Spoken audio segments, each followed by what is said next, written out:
radio for the masses. Headline edition, July 8, 1947. The Army Air Forces has announced that a flying disc has been found and is now in the possession of the Army. If the game is rigged, change the game. Game changer. I occasionally think how quickly our differences worldwide would vanish if we were facing an alien threat from outside this world. This is Fade to Black with your host, Jimmy Church, on the Game Changer Radio Network and KGRA, the Global Radio Alliance. I need your help to get to the year 1985. You're listening to Fade to Black with Jimmy Church on the Game Changer Network.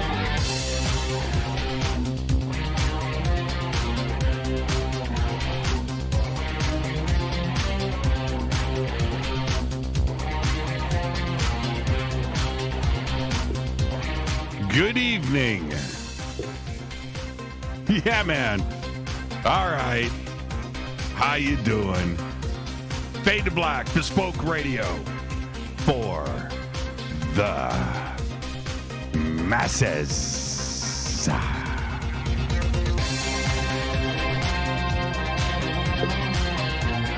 Today is Thursday, December 10th. 2020. Mark this day on your calendars. 345 days into the new year, only 21 days left.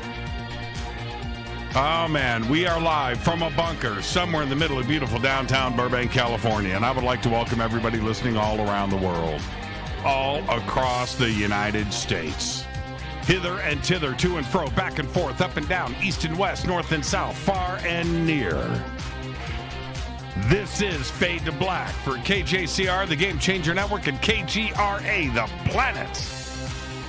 I'm your host, Jimmy Church. What is cracking, everybody? How you doing? How you doing? All right.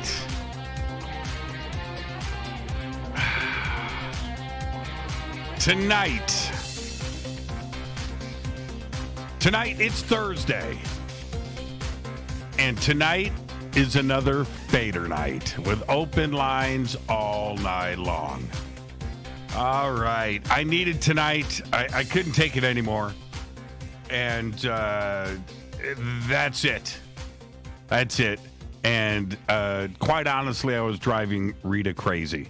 So she said, you've got to go back to work. That's it. I don't care.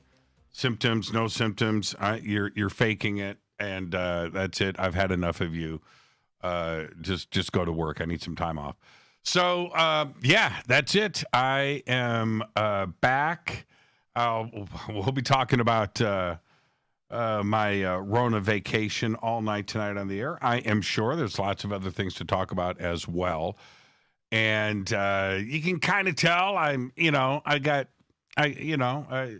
can hear it in my voice. It's but hey, I would not be on the air tonight if I couldn't handle it.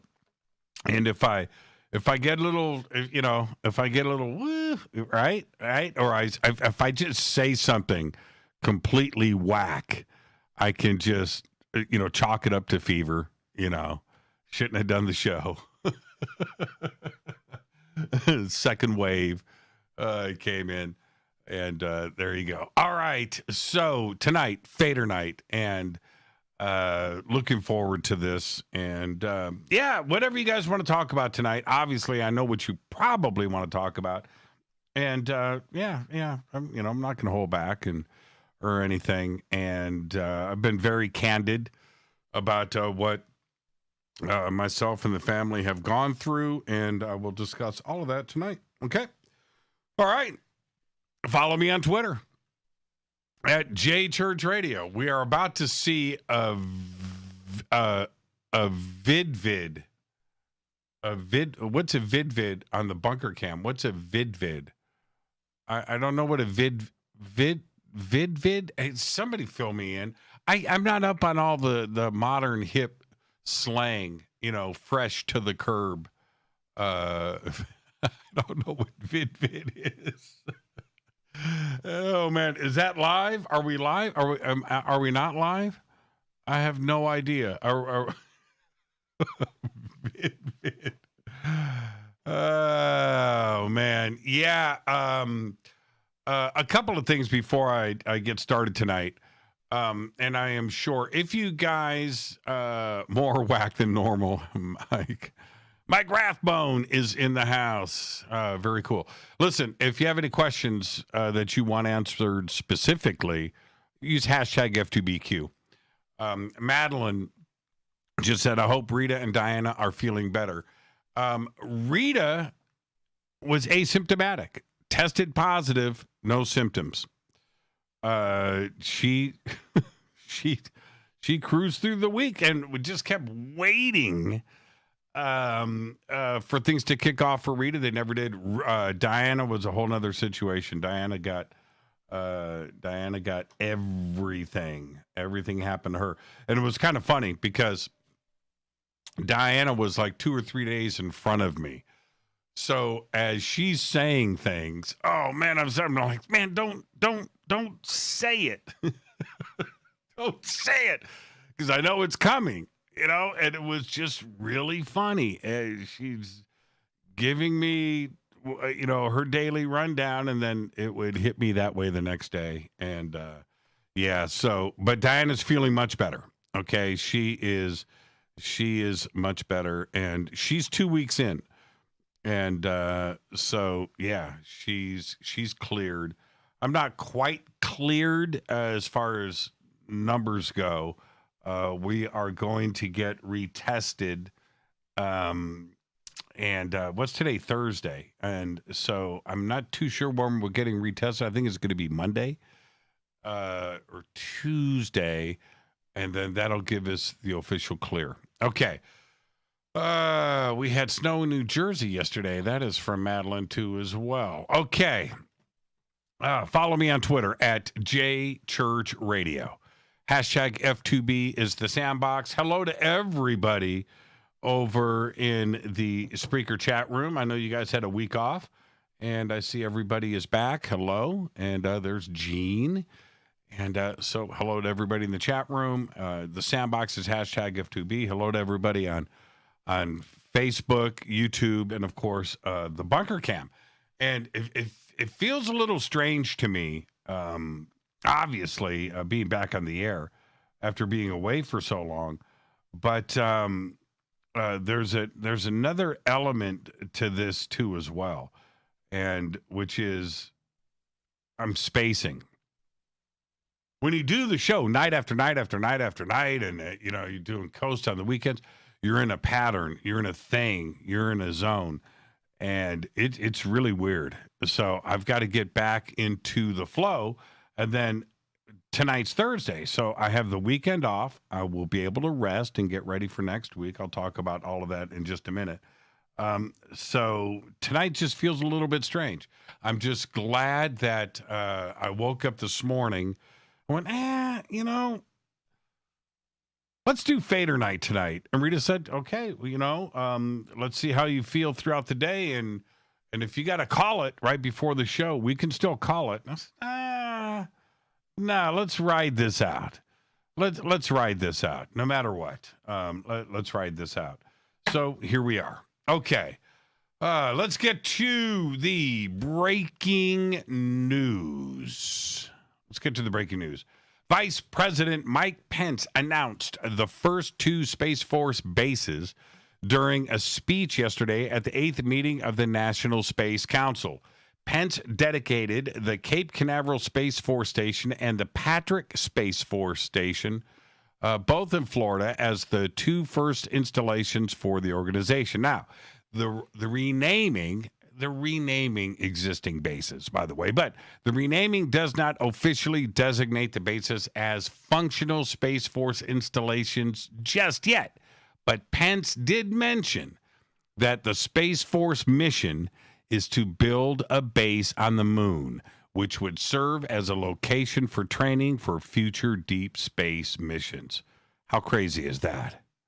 Now, there is, right now in New Mexico, there is a town called Gabriela. It's a replica, old-timey town in New Mexico, and it has hit the market. It is for sale for $1.6 million, offering the right buyer a unique opportunity to saddle up and own 18 buildings across 58 acres, including a saloon. You get a hotel. You get a log cabin, a dance hall, a billiard hall, a barbershop, right? And a stagecoach. It's pretty cool, too. They're using it. It's a set for movies. You can go and have your own shootouts. Yeah, do whatever you want for $1.6 million, and it's pretty cool. 58 acres. You can check it out right now on the net. Now, the story broke today, and I'm sharing it with you because it just felt strange to read this press release.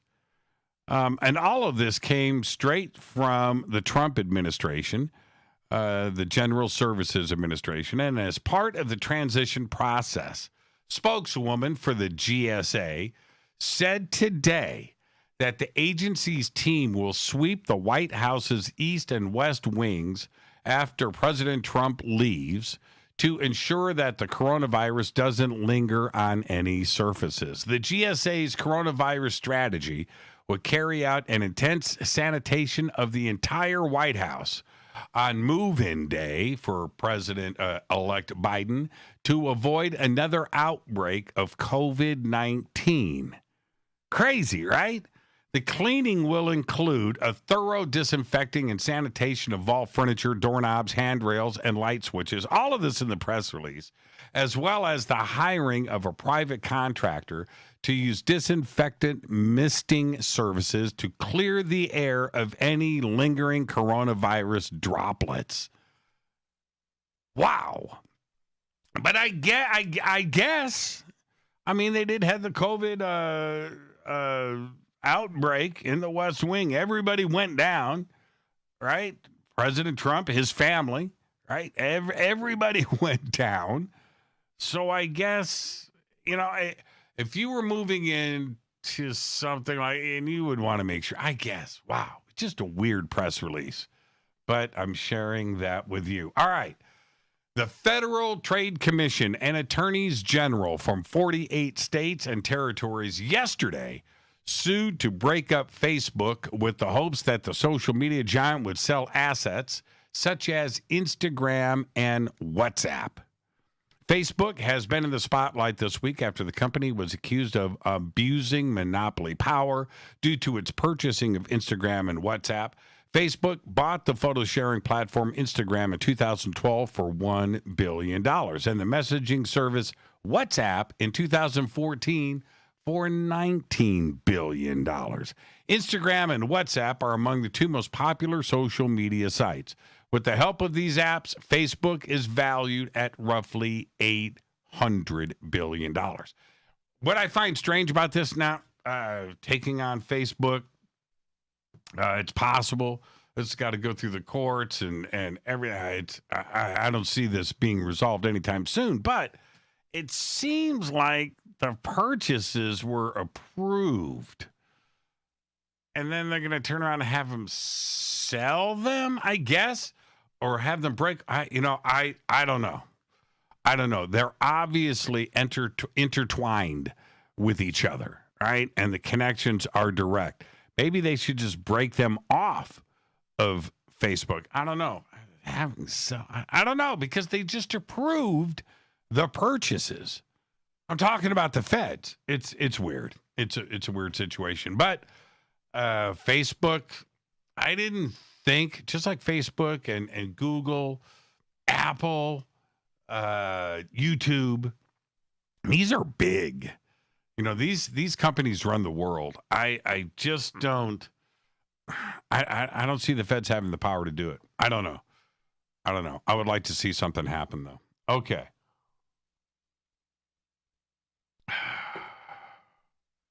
Where I got to keep my throat.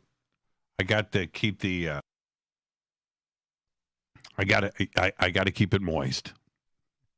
Happy birthday to today, Kenneth Branagh today is 60. White Stripes Meg White, that's right, stick person, today is 46. Does she still play with the White Stripes? Or is that over? That's been over for a while, right? Not too sure. For a duet, pretty strong band. Our dead guy's birthday today is Michael Clark Duncan, 1957 to 2012. Died at the age of 54. Everyone knows Michael from The Green Mile. He also starred in Armageddon, Planet of the Apes, The Scorpion King, Daredevil, Sin City, and Talladega Nights. That's right. Don't put that fear on me, Ricky Bobby. But it was his role in the whole 9 yards that I will always remember. Michael was taken to Cedars-Sinai Medical Center after suffering a heart attack on July 13th, 2012, where he remained until his death on September 3rd. He was just 54 years old. One of the funniest dudes ever in the history of everything. Happy birthday, Michael Clark Duncan. On this day in history, 1967, soul legend Otis Redding dies in a plane crash near Madison, Wisconsin. Fader fact. You ready for this one? This is where we can learn something. Teachers, this is a Fader fact. Teachers vetted. Teachers in Luxembourg are the best paid in the world, with the starting salary of $79,920 per year and going up to $138,920 per year. And that is your Fader fact. Tonight, it's Fader night. It is Thursday with open lines all night long. The call-in number, 747-228-2051. Oh, man. Oh, I better get this going before I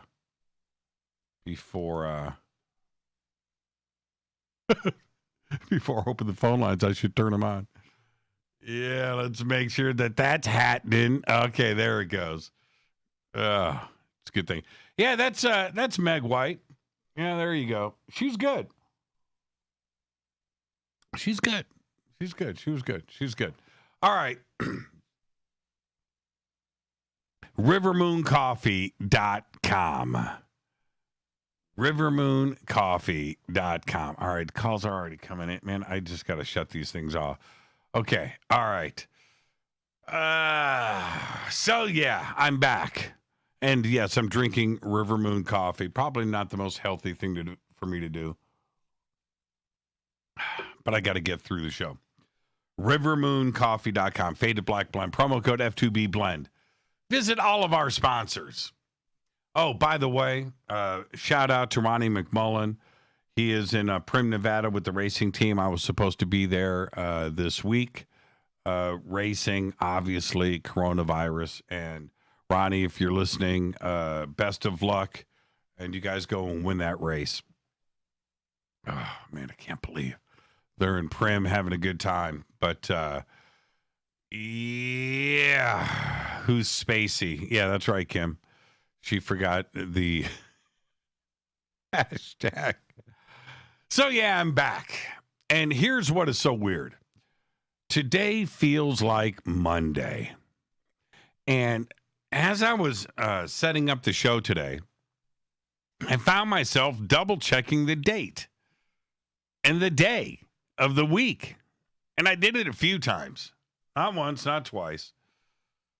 But it's weird. And the good news is that I only have to get through tonight, right? Then I'm off for the next few days, and I'll get ready for next week. We've already got a great week lined up for next week, and I'm looking forward to all of that. But 2 days ago, while I was down for the count, the story broke on December 8th about a former Israeli space person, security chief or something, saying that Earthlings have been in contact with extraterrestrials from a galactic federation. Yeah. Haim Eshed. Write that down. Haim Eshed, the former head of Israel's Defense Ministry's Space Directorate, whatever that is, by the way, told Israel's Yediot Aharonot newspaper that, quote, the unidentified flying objects have asked not to publish that they are here. Humanity is not ready yet, end quote.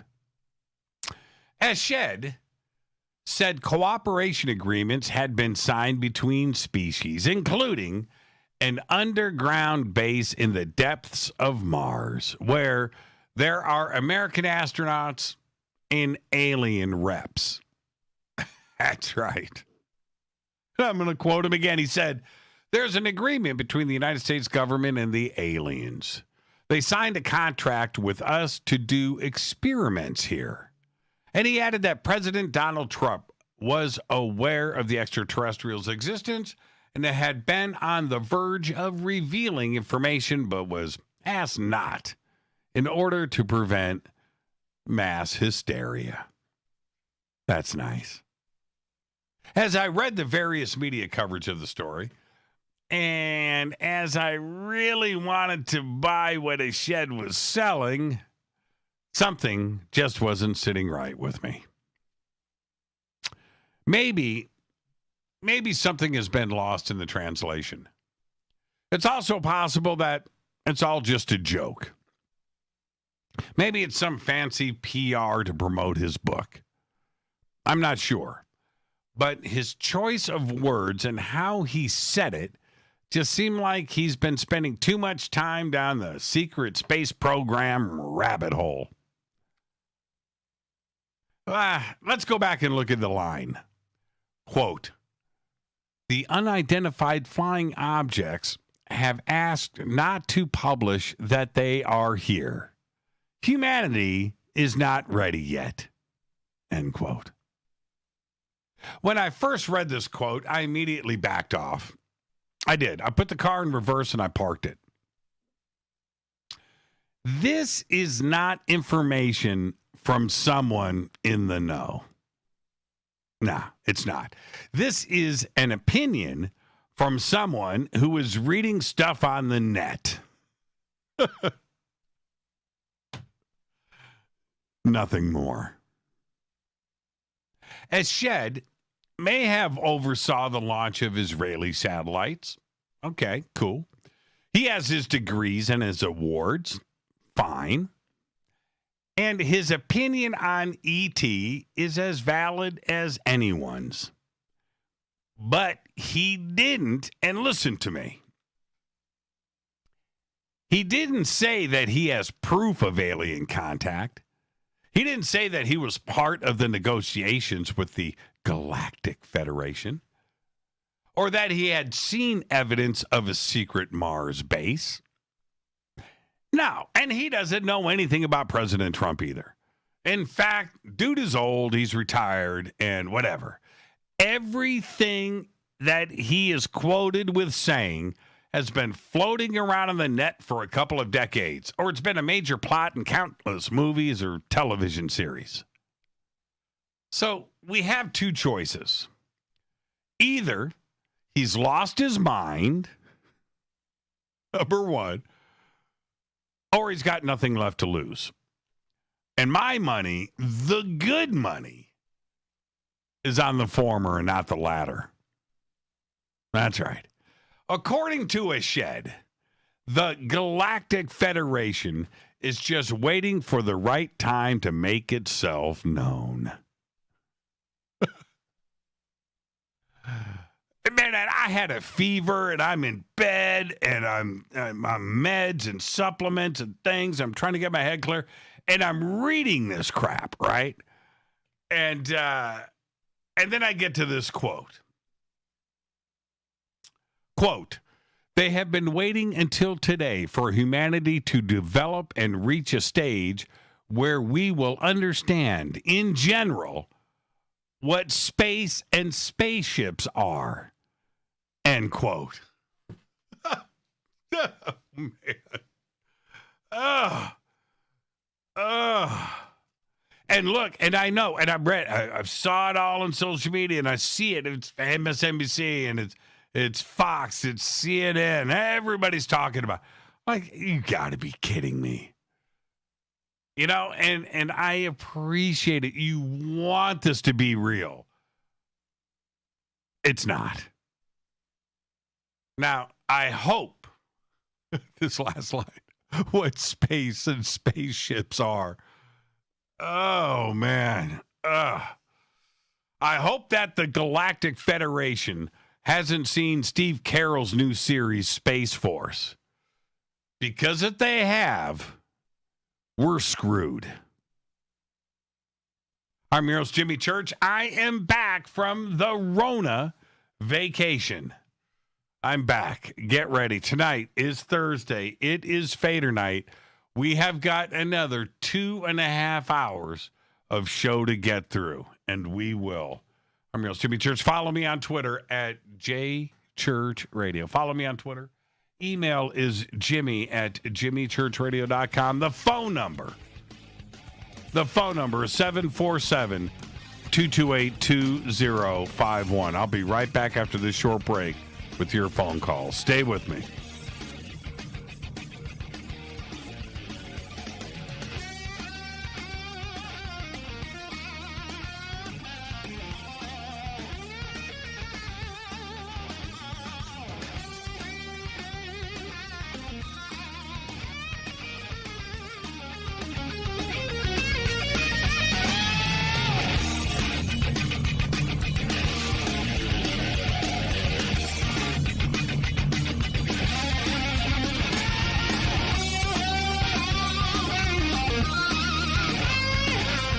This is Nicole Church, daughter of you-know-who, and you're listening to Fade to Black on JimmyChurchRadio.com and the Game Changer Network. You're listening to Jimmy Church, Fade to Black. Fade to Black will now pause for alien identification. The station that talks the net. KGRA Radio. Introducing the Game Changer blend from River Moon Coffee that delivers a customized blend made specifically for the Fadernauts. If the game is rigged, change the game. It's a bolder cup with some bite. Game Changer is the coffee of choice for those that prefer an organic dark roast that is slightly lighter and milder, but it's still dark. With wild notes of pecans and chocolate with a rich, balanced, full-bodied cup that is roasted to perfection for a great coffee to start your day, as an after-dinner coffee or anywhere in between. Artisan, small batch roasted to perfection. USDA certified organic, all River Moon coffee is freshly roasted and packaged in the USA.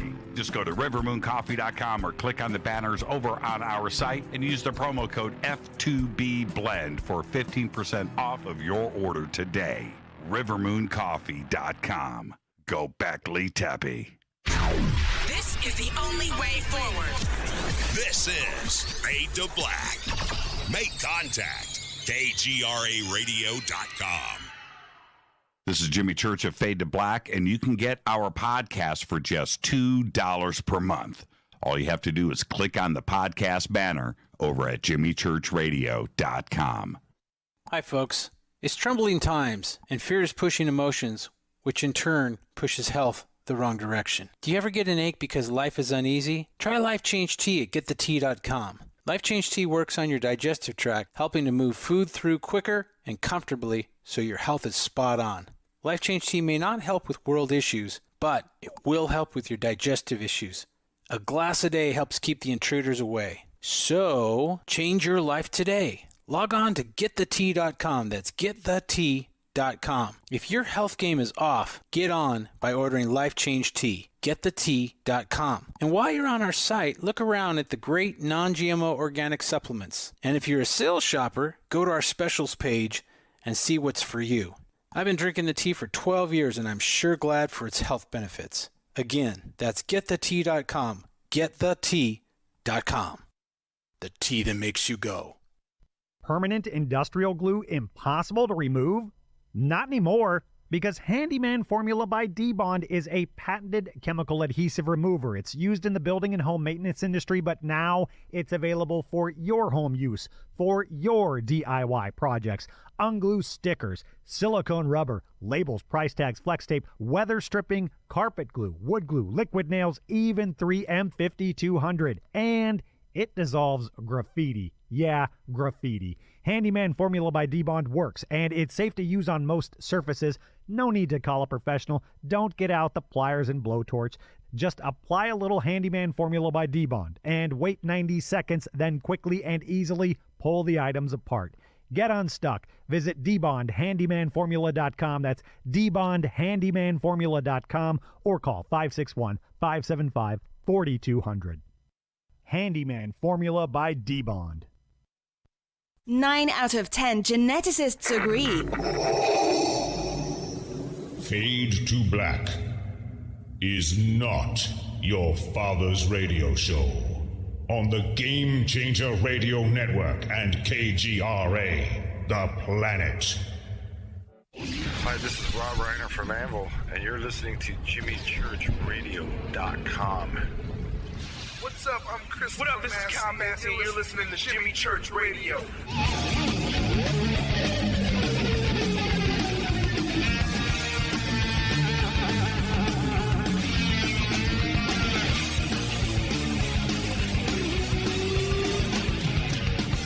All right.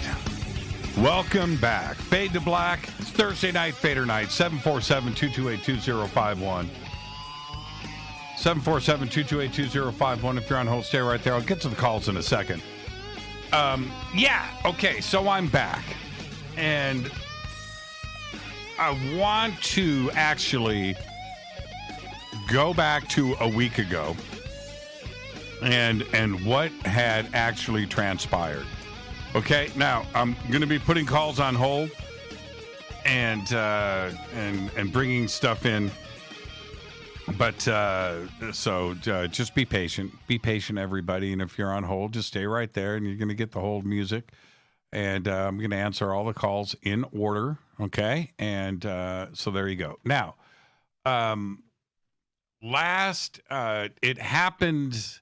This is how everything transpired, and I'll give everybody the lowdown.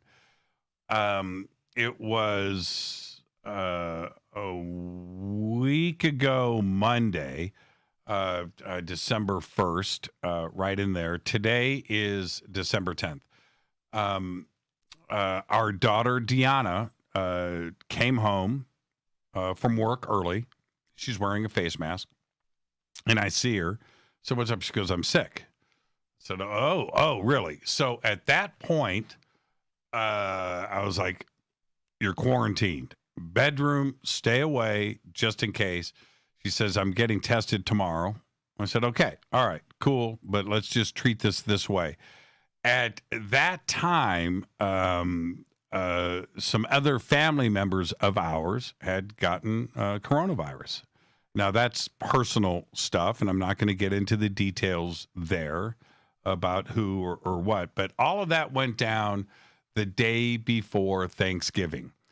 And I was out shopping for Thanksgiving, and Rita and I were cooking, and we were planning on Thanksgiving dinner the next day over at a relative's house where the coronavirus had hit. So, but I didn't know this. I'm out shopping. I get back, and Rita says, so-and-so and so-and-so and so-and-so coronavirus. What? Yeah, so Thanksgiving got canceled. And at that point, everybody in our family at different homes, everybody's on lockdown. Everybody's quarantined. That's it. Nobody's visiting anybody. And that was Thanksgiving week. Okay. So Thanksgiving got canceled. Rita and I and Diana had Thanksgiving dinner at our home alone, as we should. Okay. So we made zero contact from that point forward. There was some contact made, but okay. All right. So now roll things forward. That was on Wednesday. So now we go through Thursday, Friday, Saturday. We go through the weekend. Everybody's fine. Monday, Deanna comes home sick. That's it. She's quarantined to her bedroom. We will feed her through the bedroom door. But that was that. And then she got tested on Tuesday morning, and we were waiting for those results to come in. Now it's Wednesday, and I'm fine. Everything's fine. We've got Richard Dolan on the show, and at about 30 minutes before showtime, and it happened this quick, and this is where I want everybody to listen to me. I was fine. Show was at 7 o'clock. At 6:30, I felt different. At 6:29, I didn't. It was like right at 6:30, and I was like, whoa. Okay. All right. That feels weird. Okay. Showtime starts with Dolan. And I'm trying to ignore, and the Dolan show played last night without the video. If you go back and remember, and we're watching the video, as the show progressed, and it was probably about a half hour into the show, suddenly my bones in my legs started to hurt, like this weird pain. Like growing pains. I don't know how to explain it, but it was my bones, okay? Not muscles, not the skin. It's like inside. Felt really strange. And by the end of the show, 2.5 hours later, I couldn't sit. I was uncomfortable, and I had this pain that is just completely indescribable. Cannot put it into words. And the show ended, and I was like, holy crap. Oh man. And the show's over, and I'm trying to get up. I'm trying to walk. I'm trying to stretch. I'm like, this is funky. Got the, shut the studio down. I went home, and Rita was feeling the same thing. Now, that night, the first night, I didn't sleep.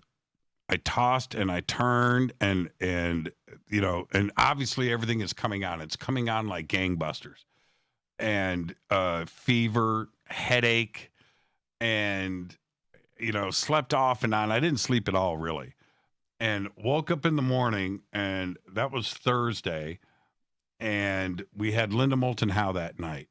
And I just had to get through it. We didn't have Deanna's test results. She took the coronavirus test on Tuesday. And that was Wednesday. Now it's Thursday. And I don't know if it's a cold or if it's coronavirus. Rita and I don't know. At about showtime, right before showtime, Thursday night, Deanna's test came back positive. And that's when Rita and I both knew, obviously, that, so Friday, I get through the show with Linda, and Friday morning, Rita and I get tested. And we were able to schedule the test Thursday night, and then go and test immediately on Friday. That trip to the testing center and what we were going through, because all the symptoms are there, everything is happening, and having to go through the testing and just get the testing done, get back in the car and just get home going, oh man, whoo, because it just came on so strong. There wasn't any cough. There wasn't any congestion, which I still haven't had, by the way. There wasn't any of that. It was these body aches, this headache that was I can't describe, and these body aches and the desire to just lay down and go to sleep. That's where it was at on Friday. We had to ride out the weekend.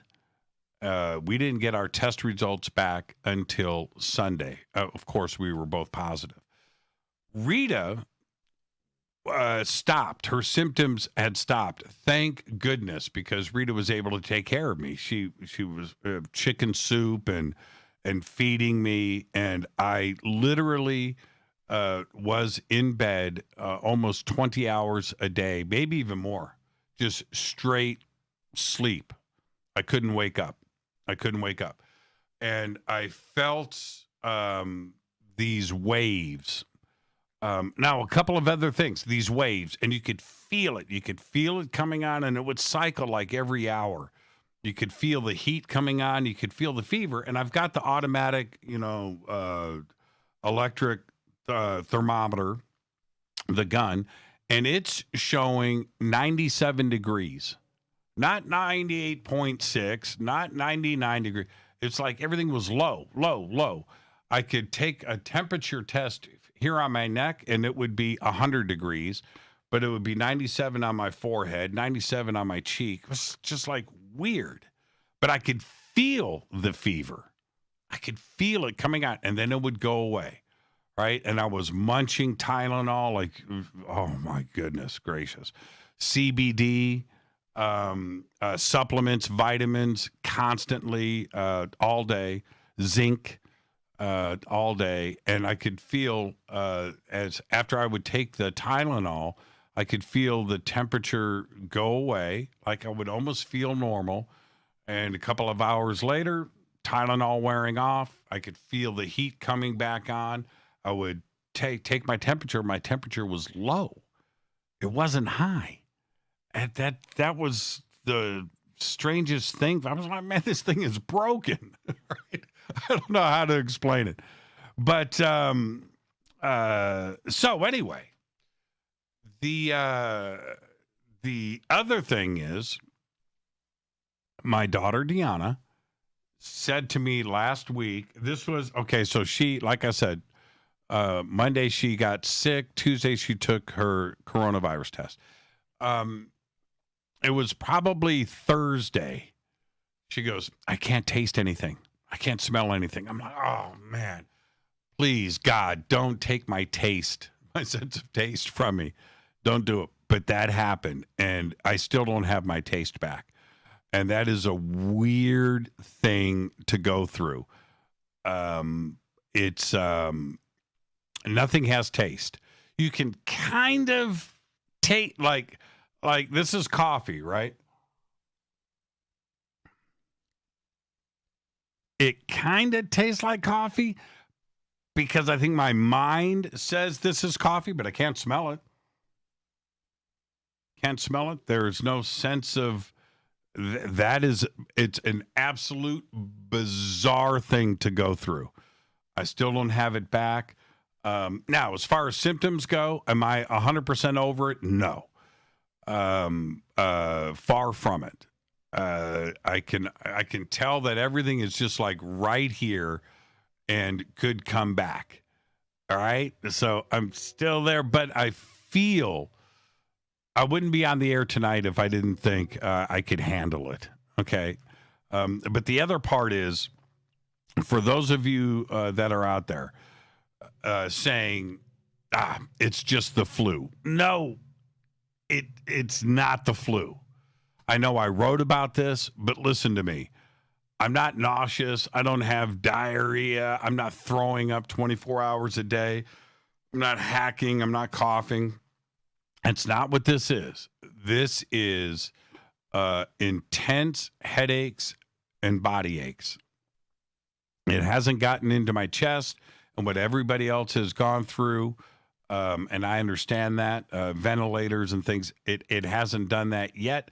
I am 8 days into this. My first symptoms were last Wednesday. Today is Thursday. So this is day number 8, day number 9. I'm not sure if there's still stuff in front of me. Okay. But compared to where I was yesterday and the day before, where things were like DEFCON 5. All right, it was right there. I thought that it was going to continue to just come on. And that part of it, and yesterday when I wrote, I feel a little bit different today. You know, let's see how the day pans out. That was yesterday. I woke up today going, well, okay, all right. Yeah, let's do Fadernight tonight. I need everybody to hear from me directly. I don't know if you have relatives that have had it, or if you haven't, or whatever. You need to hear from me directly. All right. This is what I have gone through. Okay. You know somebody right now directly. I got a phone call from a friend of mine, and I'll say his name, Scotty Slam. Great drummer. One of the best drummers. I often say this publicly. He's the best drummer I've ever seen play, and so forth. Scotty calls me up a few days ago. Goes, dude, okay, how you feeling? And then I was, and I said, well, this, and he goes, look, you are the closest person to me that I can talk to that has had it. And I just need to know directly from you. I trust you. I believe you. Just lay it down. And I did. I spelled it out for him, how it happened, how quickly it set on, and what I was feeling now. And that's what you need to know, right? You are hearing from somebody that has gone through it and is currently going through it. There's another element to this too as well. All right, which is this. Once you have it and you get the test results and you're looking at it right there and it says positive and that part of it, now Rita and I had to do an assessment. Okay, we can't go out in public. We're in quarantine. We can't go and give this to other people. Can't do that. Are we okay with groceries? Can we eat? Do we have everything here in the house that is needed? Before our test results came in, I went out. I got the thermometer. I got the oxygen sensing test thing that goes on your finger. I got that. Loaded up on Tylenol and Advil, and we've got all the vitamins and things and CBD. So, but it was like, we can't go to the grocery store. Like that, whatever we got, we're going to ride this out. But that was the weird thing. Suddenly, we know we can't go out in public. We can't give this to other people. You can't go and breathe. You can't go. No, that's uncool. You don't go and become a spreader. You just don't do it. Have respect for everybody around us in our community and our neighbors and friends and family. And that's it. We're on lockdown. So whatever we had in the house, we had in the house. It was like this weird. Are we ready? Are we prepped, man? Are we prepped? So this is the advice as a friend. You need to listen to me. If you haven't gotten it yet, you probably will. Okay? You probably will. Just make sure your immune system is up to snuff. Mine was, and it could have been worse. It's not over, but it could have been worse. But before you do get sick, make sure that you have got food in the house, that you can write out a 14-day quarantine. Make sure that you can do that, because we were caught by surprise, and it happened like this. Family members falling down, boom, done, pneumonia, things were happening and still are. Okay, and it came as such a shock, such a surprise, and so fast. I didn't have time to react. I literally went on the air, and by the time the show was over, I was done. And I knew it. Okay? All right, just make sure. Just make sure that you are prepped and everything else. All of this stuff about mask and don't wear the mask or do, your rights and your things, man, just stop with all that crap. Stop with it. All of that is coming from people that haven't gotten sick, and they're cocky. All right? So if you want to stay cocky and not wear a mask and go out in public and just act like there's nothing to fear, and you want to bring the stuff home and get your family members sick, you want to see your children go through what I went through, that's on you. That's a bad, bad place to be.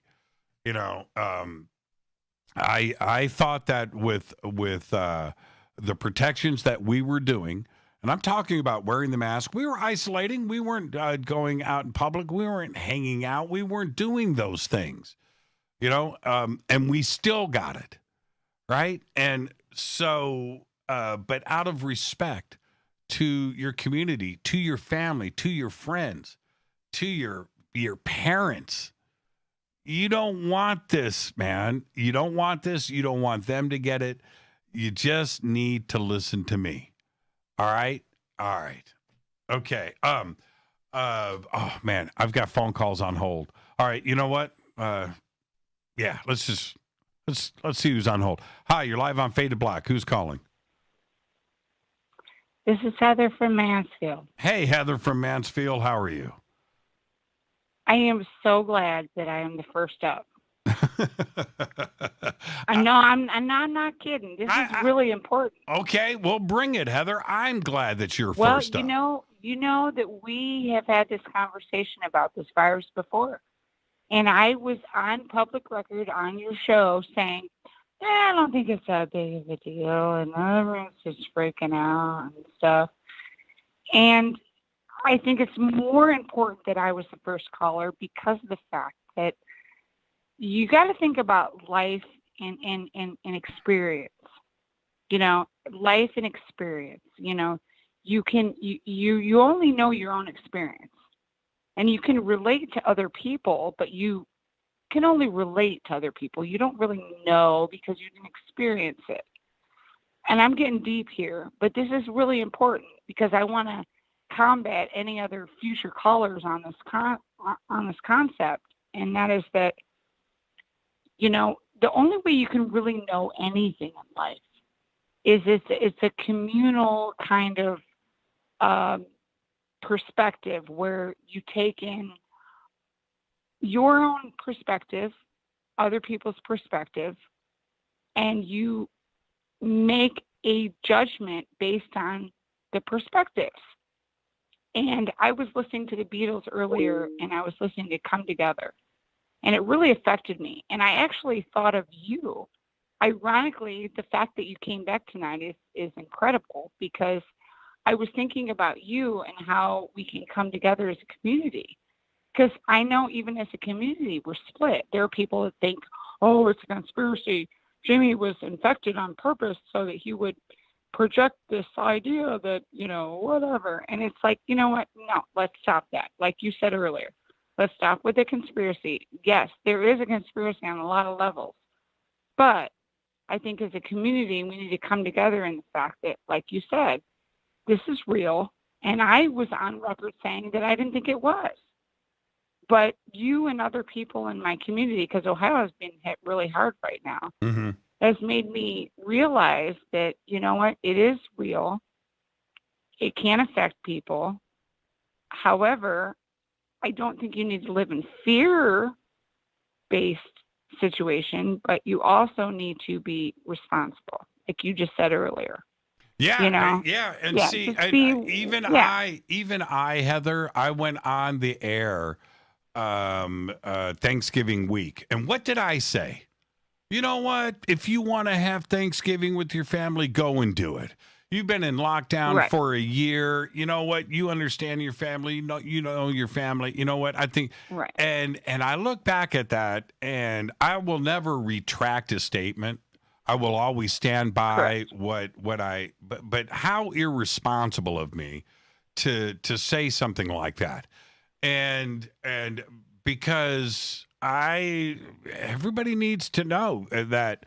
Who shares their time with me each night on the air, right? This is a family. You guys know me, and you know my attitude. All right, and I am just as tired of being locked down as everybody else, and now I'm like real locked down, right? Okay, so right, but yeah, it was just an irresponsible. Okay, go ahead. It was just an irresponsible thing for me to say, and right after that, what happens? Right at the day after that, whole family goes down. Right. You know, and the next thing you know, I've got it. And I'm thinking about how wrong it is for those people out there to I can't change people's minds. I can't. But if you're out there saying things like, oh, man, you know, Jimmy is compromised. You know, he's now part of the system. He's telling us to wear a mask. He's telling you know what? I don't want anybody to get sick. And those people that are saying stuff like that, I don't want them to get sick.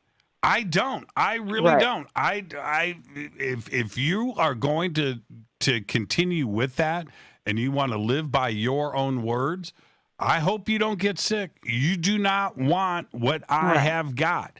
And those people that are out there talking that smack, and if they do get sick, will not be talking that smack anymore. I guarantee it. Right. I went to the edge of the cliff, Heather. I went to the edge of the cliff in the dark and took a peek. When it was coming at me that strong, I'm thinking all the crazy thoughts. Oh, man. Right. Hospitals, ventilators. Do I have my affairs in order? Right? I'm thinking all that crazy stuff. That's the reason why I'm glad I was the first up, because I wanted to officially issue an apology to you and all listeners for believing that it wasn't going to that conspiracy side. We're saying, well, it's not real. You know, it's just, you can go in 1,000 different directions on how, whatever. But I wanted to officially issue an apology based on my last 2 calls where I literally said it out loud that I didn't believe in it. And I wanted to issue an apology to you and the listeners. And I really don't want this whole night, Fadernight, to be about fighting over whether it's real or not. We all love you beyond what you can even imagine, and you give us a voice and an opportunity to talk about things that no one else wants to listen to. And the fact that you were at risk just makes it a reality for all of us. And I think you changed my mind, and you changed a lot of minds. And I think that that's important. And that's really all I wanted to call about, because I didn't want this whole night to be about people calling in and going, well, conspiracy says, blah, blah, blah. Right. You lived it. You went through it. And I don't want to hear that all night. Yeah. So I'm glad I was the first caller. Just call it out and go, look, yes, there's conspiracy and everything. We know that. But let's not do that. Thank you so much, Heather, and enjoy your weekend.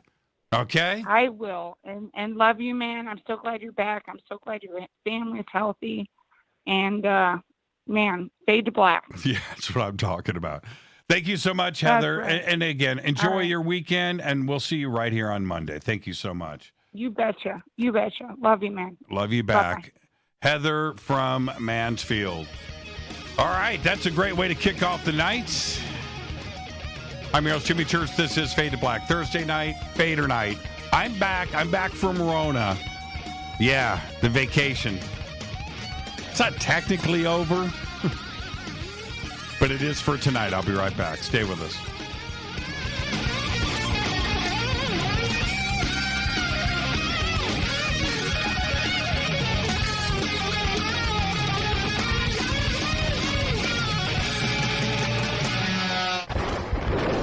This is Fade to Black with Jimmy Church on the Game Changer Radio Network and KGRA, the Global Radio Alliance. This is KGRA Digital Broadcasting Station, Salt Lake City, Utah, Van Buren, Arkansas. Hello, my name is Billy Carson, and I am a best-selling author and the founder of ForbiddenKnowledge.tv. Together with my team, we have built an all-new conscious streaming TV platform designed with every family member in mind. If you have ever wanted to travel the world and attend lectures and workshops from your favorite speakers but weren't able to, look no further. ForbiddenKnowledge.tv. There are dozens of workshops and lectures from speakers you know and love. We have also included amazing categories to assure that your consciousness is entertained and elevating on a daily basis. Amazing interviews, ancient history, ascension knowledge, wisdom teachings, documentaries, conspiracies, mysteries, health and fitness, conscious cooking, meditations, finance, yoga, and so much more. To start your free trial on any mobile device or computer, surf to ForbiddenKnowledge.tv. That's Forbidden Knowledge with the number 4, ForbiddenKnowledge.tv. Again, visit ForbiddenKnowledge.tv today. Listen, I know, and you know, that you've always wanted your first crystal skull. Or maybe you're a collector just like me, but you just don't know where to go to find the real thing. Then I met Carolyn Ford over at EinsteinTheCrystalSkull.com. Carolyn is the guardian of Einstein, one of the most respected ancient crystal skulls in the world. All of her unique skulls have been imprinted sitting with Einstein in his sacred lodge and are carved from the finest gemstone and materials. Imprinting is the process of receiving the ancient wisdom from the master skull or master computer, Einstein, the ancient crystal skull. To see Carolyn's current collection of crystal skulls, just visit her store at EinsteinTheCrystalSkull.com or click on the banner over on our site. Don't forget to use the promo code Jimmy at checkout to receive 10% off of your order today. That's promo code Jimmy. Finding your first or next crystal skull is easy. Just visit EinsteinTheCrystalSkull.com. When you take the beans from Central America with dashes of Indonesian and African mixed in and then roasted to the dark side of fade to black, you create the ultimate brew of fringe. Introducing the Fade to Black blend from River Moon Coffee. Yes, River Moon's darkest customized roast was created for the love of Fade to Black. The alchemy of masterful roasting and smoking the beans is in every sip of this full-bodied, dark Java. I need my coffee dark, deep, with distinct bittersweet chocolate highlights, just like the bunker. Leaning further into the darkness of the roast is Fade to Black blend from River Moon Coffee. Just click on the banner at jimmychurchradio.com and use the promo code F2BBLEND for 15% off of your order today. Go Beckley Teppy. Hello, I'm Katie, and you're listening to my main man, Jimmy Church, on jimmychurchradio.com. Hi, this is Ray Hobbs here, repping the planet, and you're listening to my good friend, Jimmy Church, Fade to Black, on the Game Changer Network and the KGRA Digital Broadcast Station. This is Toby Kebbell. You're listening to JimmyChurchRadio.com. Don't hurt me, Jimmy. I'm only little. Hey, I'm Adrian Grenier. And this is Ari Gold. We're the Honey Brothers. We are of the Honey Brothers. Hey, I'm Adrian Grenier. And I'm Ari Gold. We're the Honey Brothers. And you're listening to Jimmy Church. The Revolution. This is Jimmy Church of Fade to Black, and you can become an official Fadernaut by just going to our membership section at jimmychurchradio.com. Hello, this is Serena Wright Taylor from Conscious Life Expo, and you're listening to Fade to Black with Jimmy Church, who holds the Lucky Pony record for the best astrological chart since 1963. True story. This is Micah Hanks of the Gralien Report, and you're listening to Jimmy Church on Fade to Black, across the globe on the Game Changer Radio Network and the one and only KGRA Radio, The Planet.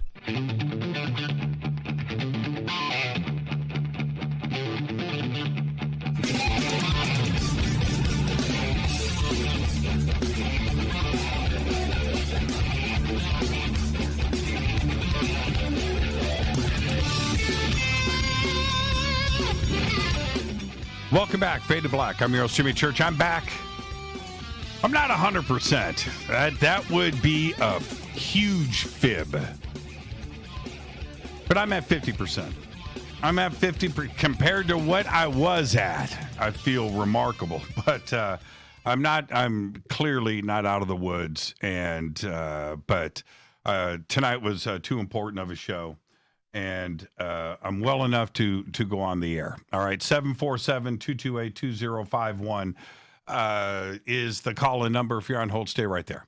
A couple of things I want to get over to some of the questions that are here in Twitter.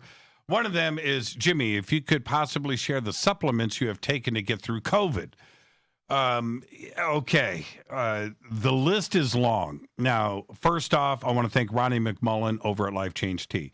I have got everything that Ronnie has, right? So I've got everything here. I'll bring in some of the bottles of stuff, but from Ronnie, the Xanthan, I think that's how you say it, which is a vitamin C and vitamin B complex and some other things too as well.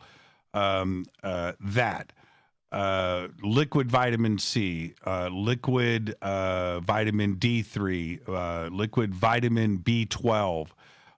We also have a custom multivitamin that is made for us from another company, but it is a very strong multivitamin. I doubled that dose. I took 2 of those per day.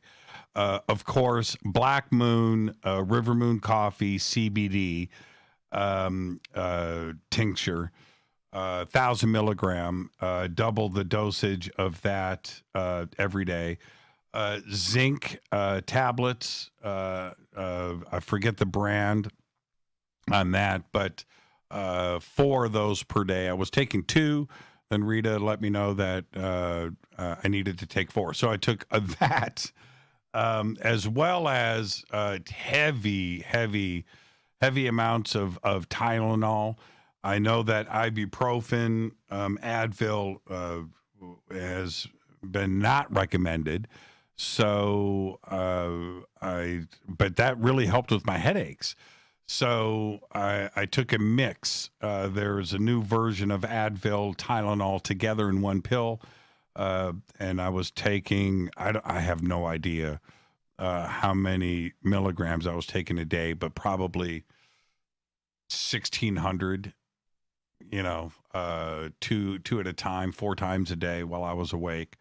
And that was the only thing that kept the headaches away. It was, oh man, I can't tell you. So that's what I took, and it was, and I'm still continuing with that. Okay. Somebody else just said, were you dizzy, vertigo? Yes. Lose my sense of smell? Yes. The dizziness would happen in the morning. I would wake up, go downstairs, and I have to have coffee, so I was drinking 1 cup of coffee a day in the morning. I normally drink coffee all day long, and that side of things stopped. 1 cup of coffee in the morning, and I'm sitting outside 8, 9 o'clock in the morning, trying to take in the sun and fresh air, get out of my bedroom. And that would last about an hour, and then that's it. Right back to bed, and I would just pass out, gone all day. Rita coming in, taking my temperature, and monitoring me, and she would wake me up, and that's it. She would leave the bed. I'd right back asleep. Yep, all day long. Okay, let's get back to the phones. Where am I at? Hi, you're live on Fade to Black. Who's calling?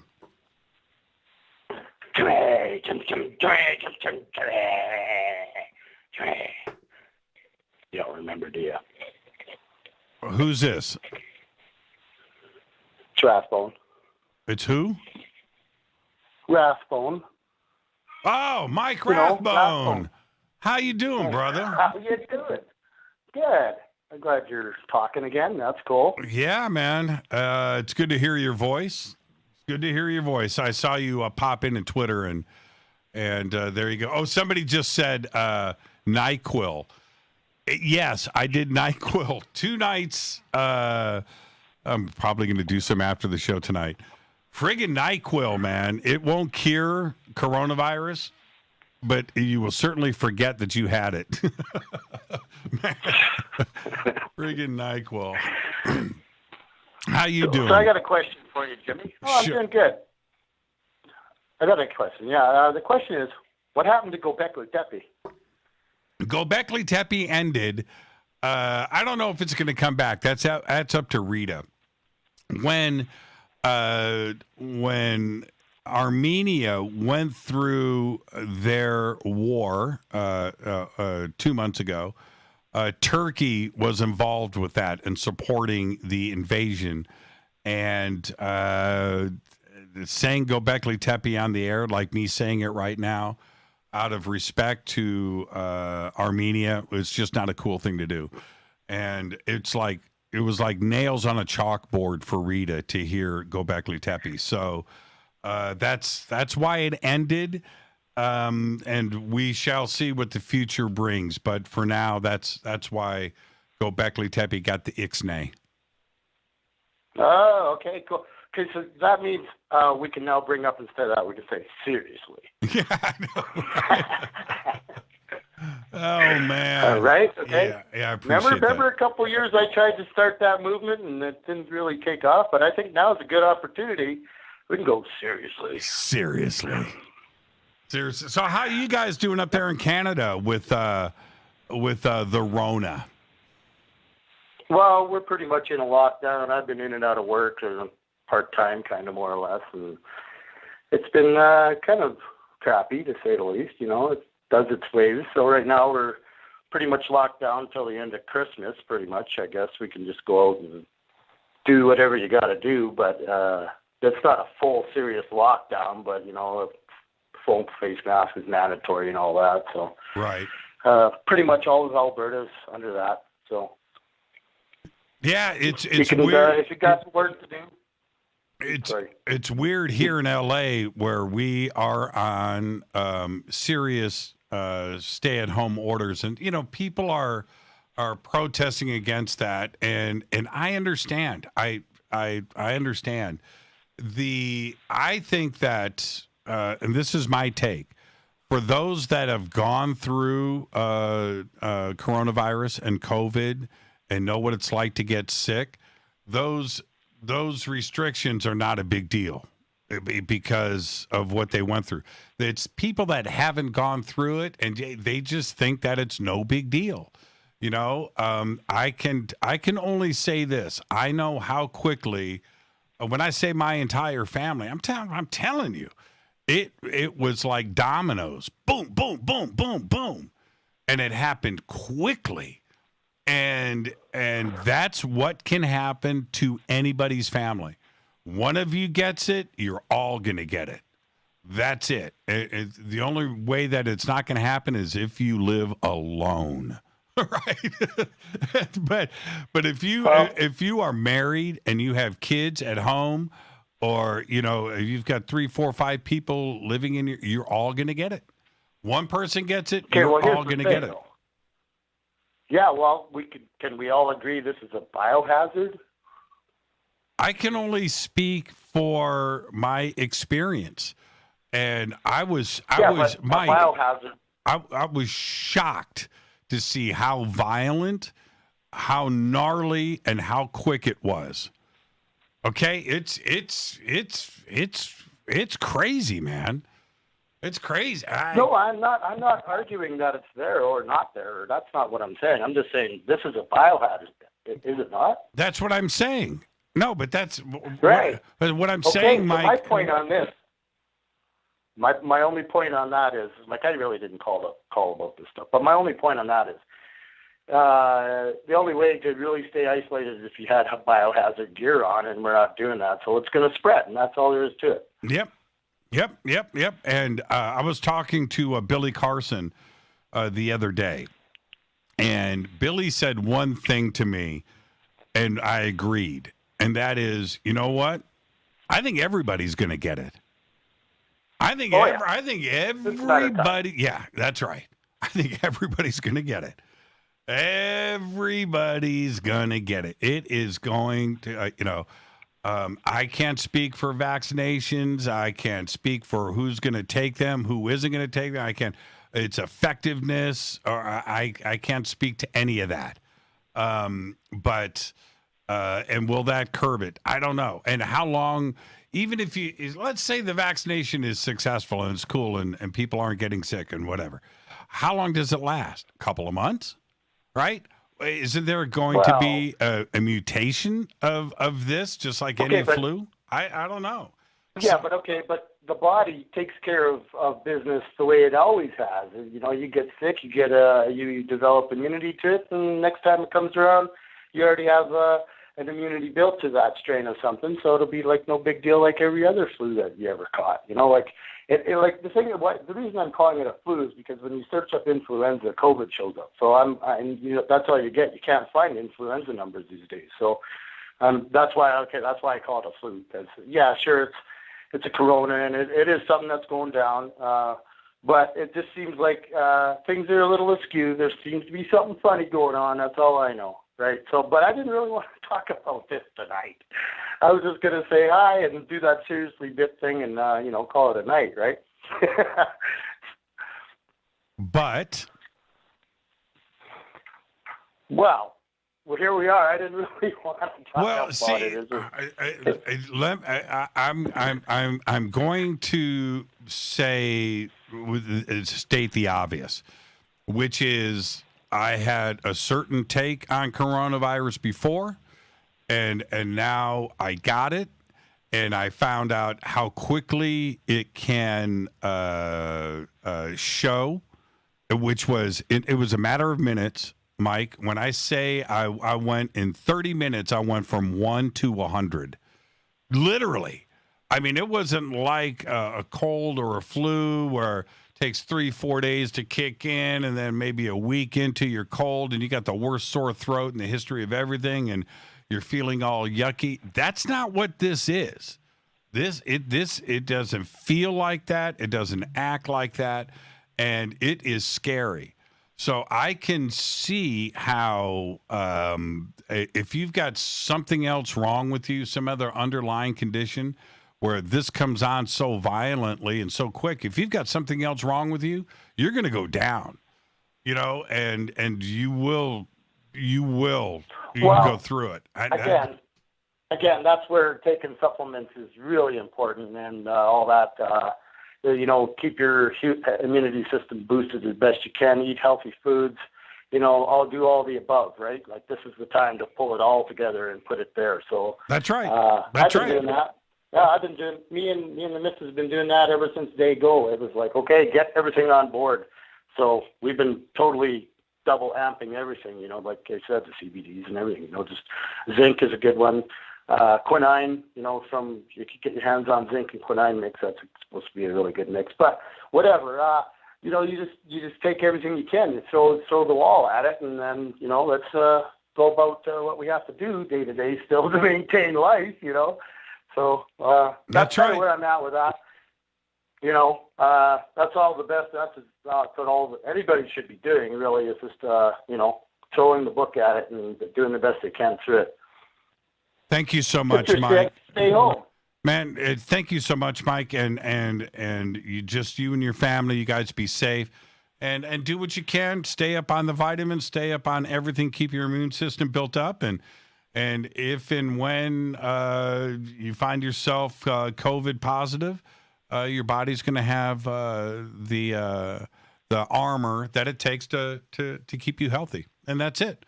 And thank you so much, man. And okay, all the best to you. And I'm glad that Rita didn't experience anything, and your daughter is recovering and all that, and that's awesome. So that's great news. That's awesome. That's it. Seriously. Mike Rathbone. Thank you so much, my brother. You too. And that Mike from Canada, one of the original OG Fadernauts right there, and a great guy, great drummer. And I do want to say this. Oh, by the way, this is the conspiracy side, right? The follow-up after we tested positive, right? And you to go and take a coronavirus test, you're giving up your information, right? And all of that happened. And they wanted information. They wanted data and follow-up phone calls and things. And I'm not giving up that stuff.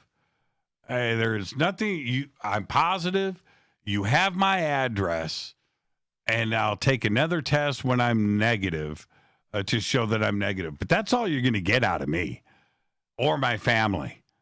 Just hang up. Yeah. All right. Oh, man. Hilton J. Palm. How you doing, Hilton? Hilton, just great to have you back, Church. Hilton J. Palm. Let's go back to the phones. Hi, you're live on Fade to Black. Who's calling? You're live.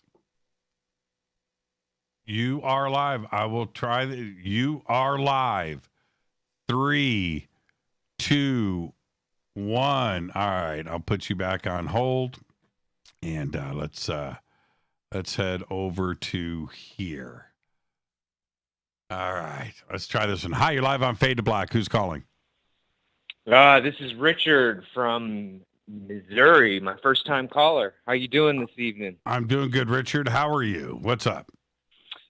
Well, I want to take the conversation a little bit of a different direction, if I may, and try to clue in the audience to some things as far as the structure of reality is concerned. So I know we have a lot of physicists, mathematicians, and people trying to figure out the substrate to reality. And there's a group of people that are cracking the code. And I just want everybody to be aware that, the foundational essence of this reality is geometric. It's not mathematics. So mathematics is understood as like a language that describes the geometric relationships. If that makes sense. That's a really key point that I just want to introduce the audience to. And from a certain perspective, if you want to take a snapshot of our reality, it's not a digital landscape. It's more of a trigital, a trinary, tertiary. 3 is the key. And a lot of this information comes from a gentleman in Australia named Kelvin C. Abraham. And so anybody that's interested in these kinds of topics, check out Tetrionics. And I just kind of wanted to introduce the audience to that. And before I head to a break, can you describe more about what you are suggesting? I mean, having a geometric universe, okay, we can all, theater of the mind and imagine that.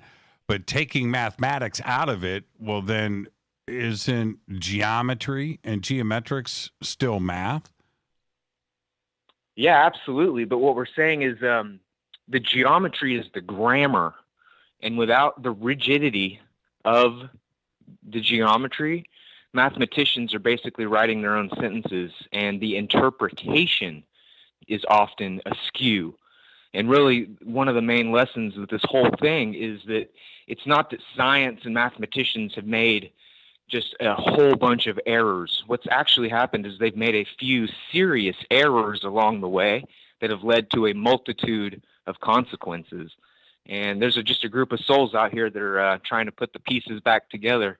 And this is definitely one of the gentlemen that is doing that. But what's the benefit? Benefit is just a unity of science and understanding. It restores intuition to our mathematical abstraction. I'm trying to follow you, Richard. Okay. Okay. So talk to me like I'm 4 years old. All right. Well, what we're saying is that the basic reality is a triangle, and then these triangles come together to form square numbers. So here's another really good example of why English sucks. Math is okay, but geometry is king. Triangles are squares, and even a 4-year-old can start drawing triangles on a piece of paper. And as you increase the scale of your triangles, you end up with a square number. So it's not squares like people would think, you know, the tiles to your bathroom floor, you know, a 4x4 window pane. Yes, it's 4 units, but we're calling into question the very notion of what units are and how they arrange geometrically to explain things at a much clearer level than ever before. Okay, well, I'll look into it, and I'm sure that we will have the information up here in Twitter. And if you haven't posted yet in Twitter, Richard, do that and shoot me a link or two, and I'll do my best to follow up. Absolutely. I do appreciate it. Thank you. Thank you. Have a great night. Love first-time callers. That's Richard from Missouri. And, it's Fadernight. It is Thursday night, 747-228-2051. And it's Thursday. It's your calls, your conversation. I'm back from my Rona vacation, and I'll be right back after this short break. I'm your host, Jimmy Church. This is Fade to Black. Follow me on Twitter at JChurchRadio.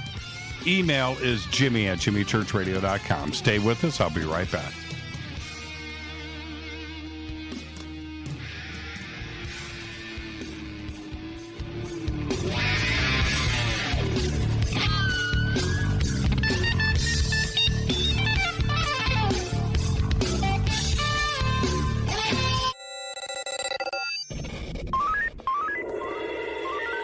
Way out here, we listen to Jimmy Church. You're listening to Fade to Black. Always on the edge of the hottest alternative talk. Jimmy Church with Fade to Black. KGRARadio.com. ¿Qué tal, mis amigos? Yo soy Mario Carson, el tiburón, y los invito para que escuchen a mi buen amigo Jimmy Church Radio. ¡Claro que sí! Do you want to be an official Fadernaut? Of course you do. This is Jimmy Church of Fade to Black. Just go to our membership section at jimmychurchradio.com. Old New England Soap is committed to producing the highest quality organic and goat milk soaps available anywhere. We take pride in using the purest ingredients and avoiding the typical shortcuts used by other soap makers. Because goat milk is what feeds your skin, we have formulated our soap to use the maximum amount of goat milk possible, 38%, more than double any other brand. Not because it's easy, but because our soap is always better. We are proud to offer you what we consider to be truly premium quality handmade soaps. What's more, our soap does not contain GMO ingredients, pesticides, sulfates, dyes, artificial colors, alcohol, or petroleum products. Try our new shampoo bar and pooch soap, and be sure to see all of the great scented woodwick soy candles that burn soot-free for up to 100 hours. Right now, save 15% on your order and get free shipping on orders over $45. Buy now at oldnesoap.com. That's oldnesoap.com. Not available in stores. oldnesoap.com. So, you love talk radio? Then you'll love TalkStreamLive.com. TalkStream Live is always on, 24/7 with the best streaming talk shows. Find your favorite talkers and discover some new ones. It's free, readily available online or on mobile with any smartphone or tablet. Finding your favorite talk shows all in one place has gotten a whole lot easier. Just go to TalkStreamLive.com. Be sure to download the free apps from Google Play or the iTunes App Store. You listen to us, and we listen to you. And so does the CIA. KGRARadio.com. Telepath is a weekly digital newsletter filled with the latest paranormal news, trending topics, and fresh articles from some of the most popular critical thinkers in the community today. Stay informed on your favorite paranormal podcasts and live streaming talk shows. Interact with the Telepath and upload your paranormal story or pics. It could be featured in an upcoming edition. Sign up right now for the free Telepath newsletter at paranormal.radio. That's paranormal.radio. Including the network you're listening to right now, the Paranormal Radio app, free in Google Play and the iOS App Store. You are listening to Fade to Black with Jimmy Church on the Game Changer Network. Oi, oi, Hi, I'm Reese Evans. You're listening to Jimmy Church. This is Revolution. The revolution will not be televised. The revolution is on radio. Ciao.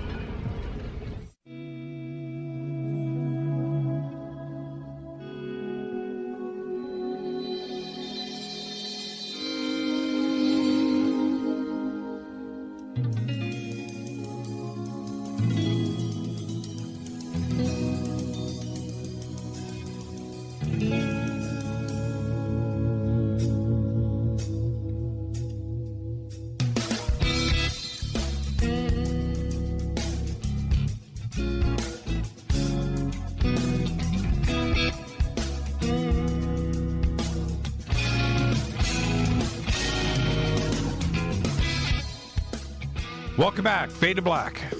It's Thursday night. It's Fadernight. I'm back from my Rona staycation. I'm not 100% back. I don't even want to imply that, but I've got 3 or 4 more days of rest in front of me, and hopefully by Monday I'll be much better. I want that negative coronavirus test to come back, and then I'll start to say things. Okay, 747-228-2051 is the number, 747-228-2051. Let's see, a bunch of questions here in Faded Black questions. I'll get back to the phone calls here in a second. Jimmy, do you think COVID-19 is bad enough to shut down the entire country? That's a tough call. To do this for the, what I think, in the very, very, very beginning, scratch my throat. Don't worry, I don't have anything in my chest. We probably should have shut things down in the beginning and just taken this way more serious than we did in the beginning. I think that there was a lot of information there that was known, and it should have just been a complete lockdown, certainly with flights and travel. Just shut it down, and where everything was kicking off in Washington, lockdown. And that wasn't done. So to do this for the entire year, nah, man, I feel weird about it. Now that I've been sick and I know what I went through, that's a loaded question, because I'm like, man, nobody wants this. Nobody does. But we can't look back in hindsight and say we should have done this. We shouldn't. No, it's too tough. Too tough to call. How am I breathing? I'm breathing fine. Let's see. Have you or your family members been hospitalized? That's personal. I'm not going to get into that. Me, no. Rita was asymptomatic. Deanna, no. She wrote it out here as well. So nobody was hospitalized. All right. How long will the virus from tonight live in the bunker? Yeah, I know, right? Jimmy, in your delirium, did you make any big decisions or reach any revelations about your life? Yes. Food, taste, smell, that sucks. I mean, I can't even tell you. That is the one thing you don't want taken from you. That is a bizarre thing. Yeah. I had this crazy craving for Italian food all week. I wanted that intense, strong red pasta sauce, ravioli, pizza thing. And I didn't, I was deprived of that all week. But the sense of taste, that part's gone. It's weird. And I don't know when that is going to come back. So, did you notice a shift of consciousness? I don't even know what that means. That's coming in from IPD. One thing that I did do, I'll get back to the phone calls here in just a second. One of the things that I did do is if you noticed in social media, I popped off a couple of things and a lot of responses, and I couldn't keep up with all of it. But as soon as I saw somebody say something stupid, like it's just the flu, blocked, right? Muted, unfollowed. I just don't have patience for that. And people spreading, that's disinfo. That's coming from somebody that hasn't had it and is out there doing the conspiracy stuff. I have zero patience for it.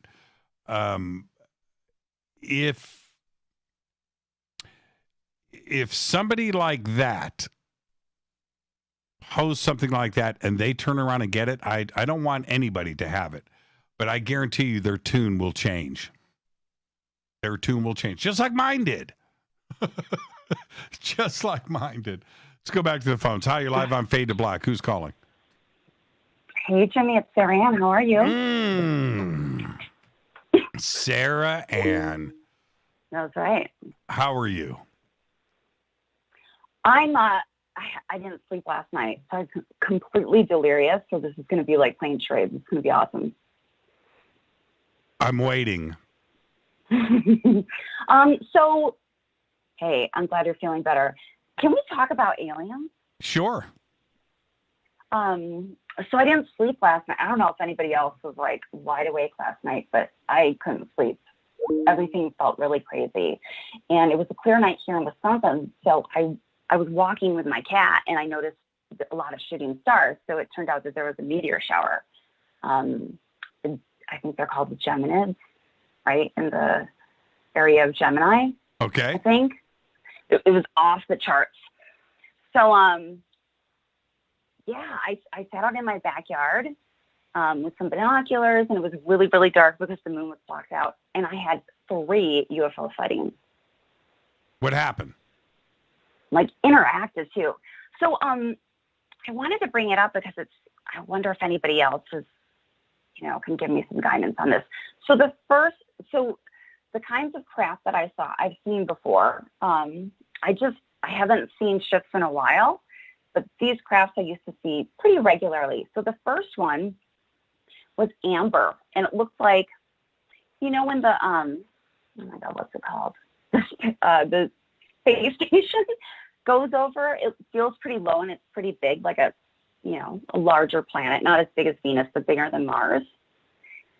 It looked like that, except it was amber. And at first I was like, that's probably a satellite, but I've never seen it that color. Mm-hmm. So I had my app out and I took my binoculars out, and I had been kind of like talking, trying to get in touch with the star people or whatever. This thing started to cruise so fast, I couldn't keep it in my binoculars. I was like, that is not a satellite. And it zigzagging.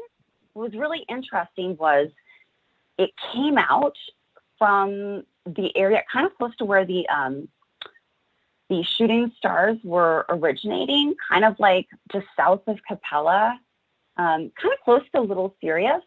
And then, so I was seeing it from the south, and it came overhead and sort of disappeared around Arcturus, kind of like the Big Bear. What part of the country are you in? Wisconsin. Okay. But I've seen this craft in California too. I'm bringing that up in case anybody was in your area last night that might have seen it. I mean, they may have seen it in other parts of the country, but I like it when it zigzags. So this is amber, and did you just post that you got pics as well? No, I have pictures of quilts. Don't get excited, Jimmy. I wish I could get pictures. I can never get pics of any of the crafts. But this particular one always shows up.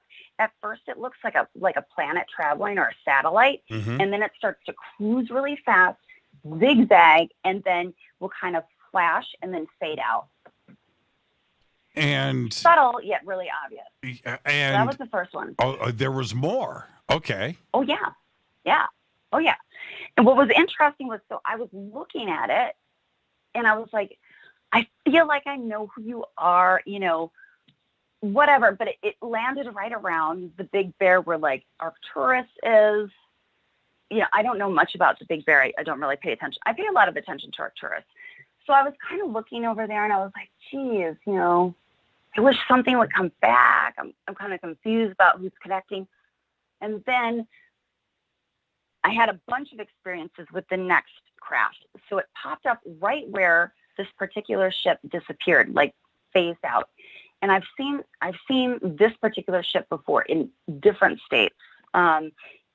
It's camera flashes, like the brightest white light you've ever seen. Like, you can't miss it. I mean, it's blinding. And then you can kind of see a silhouette of a craft. Like, it looks like it's low. It looks like it's cruising pretty low, but it's like a white camera flash. I don't know if you've ever seen anything like that, Jimmy. Of course I have. And okay. Do you feel, was there this conscious connection? I mean, after after the Amber one, now you know what I mean. You've made the connection. Yep. Then the second one comes in. Yeah, and it seemed like I was trying to solve a puzzle, which is why I bring it up. And what's really interesting was, so this new ship, and I mean, it was very obvious. It hung out with me for a while because it was 4:30 in the morning. There was nothing around, and I was amazed because I had my binoculars and I could see it. This is the first time I've actually seen a silhouette of like a craft. It looked kind of like a triangle, and flying very, very low. For all I know, it could have been, you know, from our planet. You know, it seemed like it was really low. But you know, to have kind of this conscious connection, I wouldn't think so. So it flashed around by the Big Bear and Polaris, which is a star that I don't normally pay attention to, but it may have been the voices in my head, but I heard something about like that the Big Bear Polaris is like a natural hub for ships to come in and out. And then it stopped, and I was like, bummer. So then I was looking at the shooting stars again, where I originally saw the Amber ship phase in, and it started flashing again, the second ship. Big time. As if to like tell me something. Like, yeah. What time did what time did you go outside? This is about 4:30 in the morning. No, that's the second ship. I mean, how long? What time did you go outside? I went outside about 4:30. This all took place within like 20 minutes. Oh, I mean, it's cold as hell here. It's freaking cold, Jimmy. Okay. Yeah, I was just sitting in the back, and it just started going off. Now I got you. Okay, so all this is going on over a 20-minute period from 4:30 to 5 o'clock in the morning. Yep. Then dark what happened? And cold. You know, then I got cold and I went inside.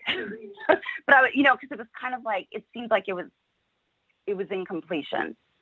You know, the second ship, it's kind of like this flash, and then it kind of like sizzles, and you can see the shape around it. I mean, it was so weird. And then I would say like, oh my God, just flash one more time, and then poof, like huge. I mean, obviously could hear whatever I was speaking out loud. Right. Before it was, right. That's a great night. That's a great night. I've spoke about this so many times before, but when you don't expect a ship to flash, right? But when you say it out loud or you think it, and suddenly it goes bloop and does it, and then you go, oh, okay. Do it again, bloop, right? And you know, and you get a bunch of those in a row. That is one of the funnest things to go through. What I have noticed, and maybe you have too, is that sometimes I will intentionally not say flash to see if it's an extended period. right? Mm. You know what I mean? And you play with them. Oh, yeah. I don't know. Have you seen, there's a video that has gone around on the internet, and it's of a woman, and she's pointing at two words above her. And the word that you look at is the word that you will hear. Have you seen that video? No. Okay. I better not listen to it tonight, though. Somebody. I'll probably hear a different language. Yeah, I forget what the two words are now, but that stupid video, I tried my best to fool it, right? Because I can't figure out what's going on here. But you look at the word, right? And she's pointing at the two words, right? And the word that you look at is the word that you're going to hear, and it says it. And it's just like, I know this is a trick. I know it's a trick, but I can't. I'm a softy for that stuff. Forget it. Yeah, somebody needs to post that. Post that in Twitter. I can't think of the two words right now. I've got a good excuse. I've got COVID fever. But somebody needs to post that video up in Twitter. It is so, Jimmy, crazy. Though, do you excuse me, I'm sorry. So sorry. Do you know anything about like Polaris being sort of like a hub, or Big Bear, or Arcturus, or especially where they were kind of originating from was what's it called? The little Sirius. What is that? Canis Minor. Yeah, could be. I mean, it was like two totally different crafts. Totally, they felt really different, but kind of on the same highway, going different directions. Right. So you were getting all of this coming from the north then, if you're bringing up Polaris. Yeah. So the original amber ship came from the south to the north, and then I was like, oh man, take me home, come back. And then all of a sudden, this other thing started coming up as I was sort of like thinking about, I wish I knew, because I have a sense of the amber craft, but, I want like specifics, I'm sort of impatient about that stuff.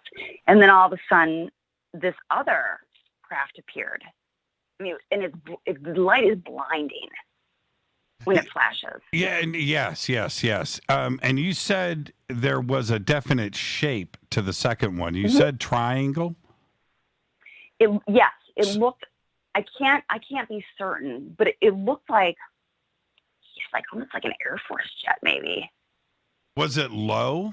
I mean, the first one you said the amber one was up high, like satellite high, right? And I get that. Yeah, but it was way higher. It was way higher. It was big. It was big. I mean, it's cruising so fast. It's crazy. I mean, I had a sense that it was up really, really high, but it was just really big. That's why it felt low. This, because I could actually see the there was something about it that felt more like of this dimension, if you will.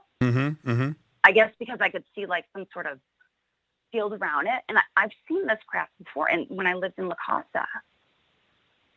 The second craft, okay, you said it was south to north. The first one was north to south. Were they traveling the other way around? But they were in opposite directions.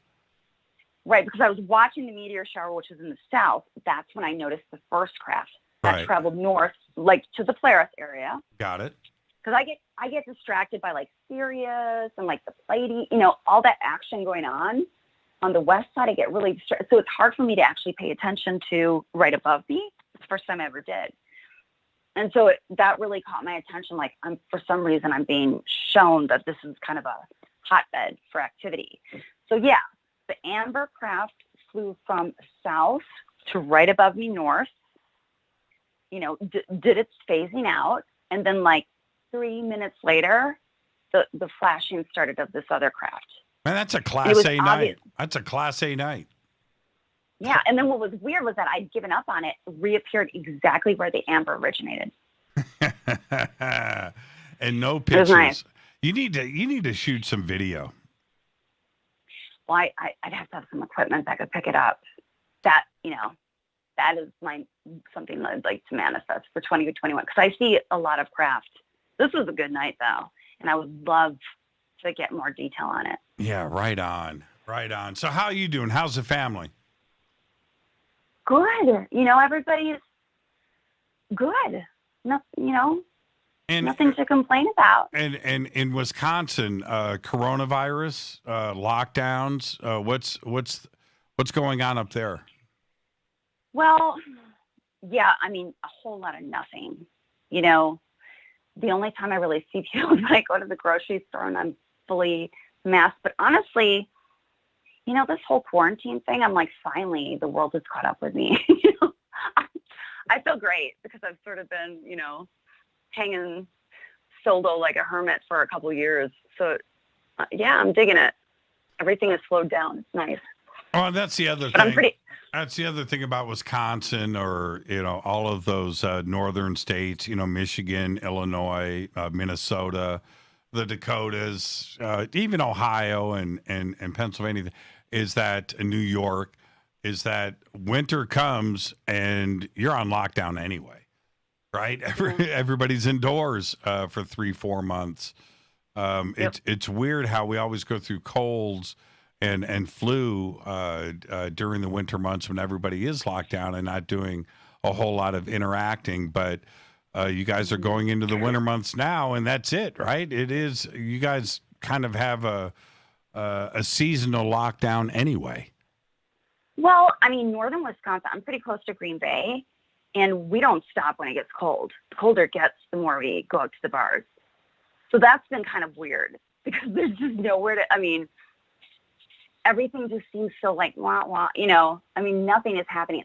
That's the one thing I always loved the culture of Wisconsin, because people were always like, oh, come on, let's get in the car and put your, snowsuit on and we'll get to the bar. No problem. And it's just not happening. I think people are kind of lonely.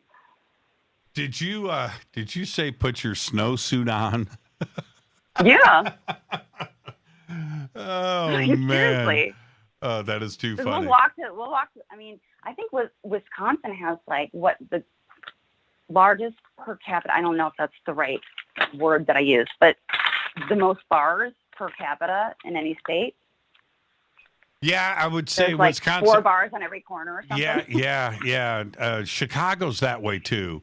It's really weird. Chicago, Green Bay. I get all that. Milwaukee, where you just go into town and look at every block. Every corner has got a bar. Every corner. It's not like every other. It's just for miles. It's north, really fun. south, east, west of every intersection. There's no question about it. No question about it. The opposite of LA. We don't have bars here in LA. Thank you so much, Sarah Ann. Enjoy the rest of your weekend. Great sighting. Keep us posted, and who knows, maybe tonight you'll get woken up again and you'll go out and make that connection. Thank you so much. I doubt that, Jimmy, because you inspired me to go get some NyQuil. I'll see you on the Astro plane. NyQuil is my friend. Have a great night, Sarah, and thank you so much. All right, Jimmy. Have a good one. Bye-bye. You too. NyQuil is my friend. I can definitely see that tonight. Somebody just posted. This is Deb from SAC. Are you now open to getting the vaccine? No. That's my personal decision. I'll let everybody else go in front of me, and we'll see how that plays out.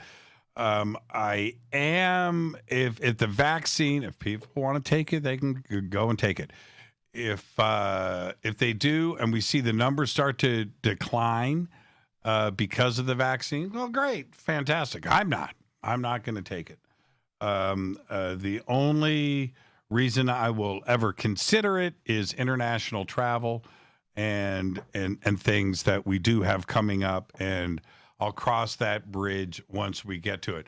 I do know that somebody posted because I've got a positive coronavirus test, and then it will be negative. Will I be required to take the vaccine to travel internationally, or will that be good enough where I can go, look, I tested positive, now I'm negative, I don't have it? I don't know. I don't know what kind of regulations are going to come up. And that's not only with the United States. Let's not forget that countries that you need to travel to, they're going to have their own regulations about who is coming into their country. I totally get it. And you've got to do what you've got to do. I have no idea. But me, no, I'm going to let everybody else take that vaccine way in front of me. We'll see how that plays out. With that, it's Thursday night, Fadernight, 747-228-2051. 747-228-2051. I'm going to take a quick break right here. Oh, and before I do, let me just say, this is where I talk about Virtual Shield VPN, because last year, websites shared over 100 trillion pieces of personal data taken from you. Think about that. This data is taken on users of various websites. It doesn't matter where you go. It's taken. It is sold. You are a data commodity. I don't like being spied on by advertisers. I don't like being spied on by anybody, which is why I use Virtual Shield. All right. Now, if you want to browse the internet anonymously and securely like I do, please visit virtualshield.com/fade to black, or you can click on the link in the video description box below. It is simple. Go and do it, and you will try Virtual Shield VPN for free today. All right. And over at jimmychurchradio.com, I've got links. I've got advertising. You can go and click on Virtual Shield VPN right there. I am your host, Jimmy Church. It's Thursday night. It is Fader night. Open lines all night long. I'll be right back after this short break, taking more of your phone calls. I'm your host, Jimmy Church. Follow me on Twitter at JChurchRadio. Go and get Virtual Shield VPN. Click on the link below. I'll be right back. Stay with us. Hi everybody, this is Rob Halford, the Metal Guard on JimmyChurchRadio.com. This is KGRA Digital Broadcasting Station, Salt Lake City, Utah, Van Buren, Arkansas. Why is it we're not very good with our health regimen until it's too late? We don't put oil in the car until the engine blows up. When the body's out of balance, your health is not so good. Give your body some love. Log on to GetTheT.com. That's GetTheT.com. Try our Life Change Tea, which cleanses you from harmful intruders. A clean colon is one of the ways to bring the body in balance. We also carry organic supplements to help you get where you need to go. So do your body a favor. Log on to GetTheT.com. That's GetTheT.com. You can even visit our sales page to save some dough. Does anybody call money dough anymore? Anyway, if you're looking for short, helpful health tips, go to YouTube and punch in Health Matters Now. That's Health Matters Now. So, log on to GetTheT.com, shop, get balanced, then learn some cool tips at Health Matters Now. You'll be glad you did. That's GetTheT.com. Your contact for current news and trending topics. KGRARadio.com. This is Jimmy Church of Fade to Black, and I only drink Fade to Black blend coffee from River Moon. Just click on the River Moon Coffee banner at jimmychurchradio.com. Promo code F2B Blend. Let's face it, you've always wanted to do a sky watch and see your first UFO. Today, it's easy. Just get your own HP7 3B Cobalt Jimmy Church Edition night vision goggles from Hoffman's Optics. This is the same U.S. military system that I use, featuring a Generation 3 blue phosphor image tube. That's right, it's blue, not black and green. This is the only blue system in the world, and it's waterproof, lightweight, combat-proof, proven, simple to use, and ready to go. Hoffman's Optics help create night vision sky watches, and now you can see what everyone has been talking about each night from your own backyard. Just call 760-231-9929. That's 760-231-9929. You can click on the banners on our site or visit UFONightVisionGoggles.com. That's UFONightVisionGoggles.com. Go back, Lee Tappy. This is the only way forward. This is Fade to Black. Make contact. KGRARadio.com.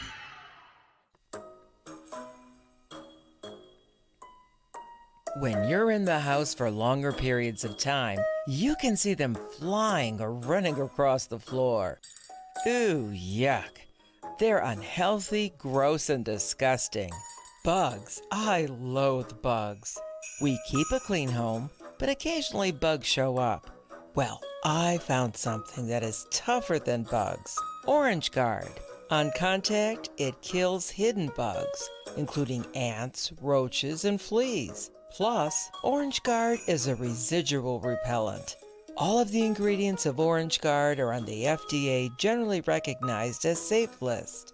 Orange Guard may be used around food, humans, and pets. It comes with a 30-day money-back guarantee.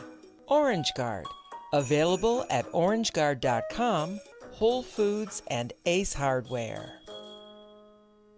Telepath is a weekly digital newsletter filled with the latest paranormal news, trending topics, and fresh articles from some of the most popular critical thinkers in the community today. Stay informed on your favorite paranormal podcasts and live streaming talk shows. Interact with the Telepath and upload your paranormal story or pics. It could be featured in an upcoming edition. Sign up right now for the free Telepath newsletter at paranormal.radio. That's paranormal.radio.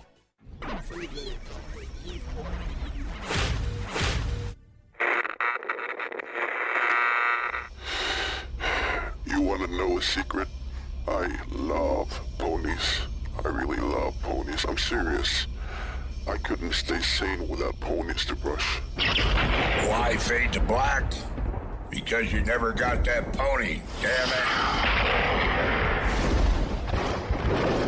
This is Fade to Black with Jimmy Church on the Game Changer Radio Network and KGRA, the Global Radio Alliance.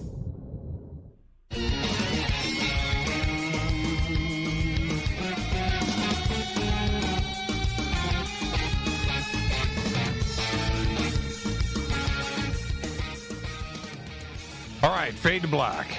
I'm your host, Jimmy Church. I'm back from my Rona vacation. I'm not 100%. No, but I've made it this far, so we're going to continue.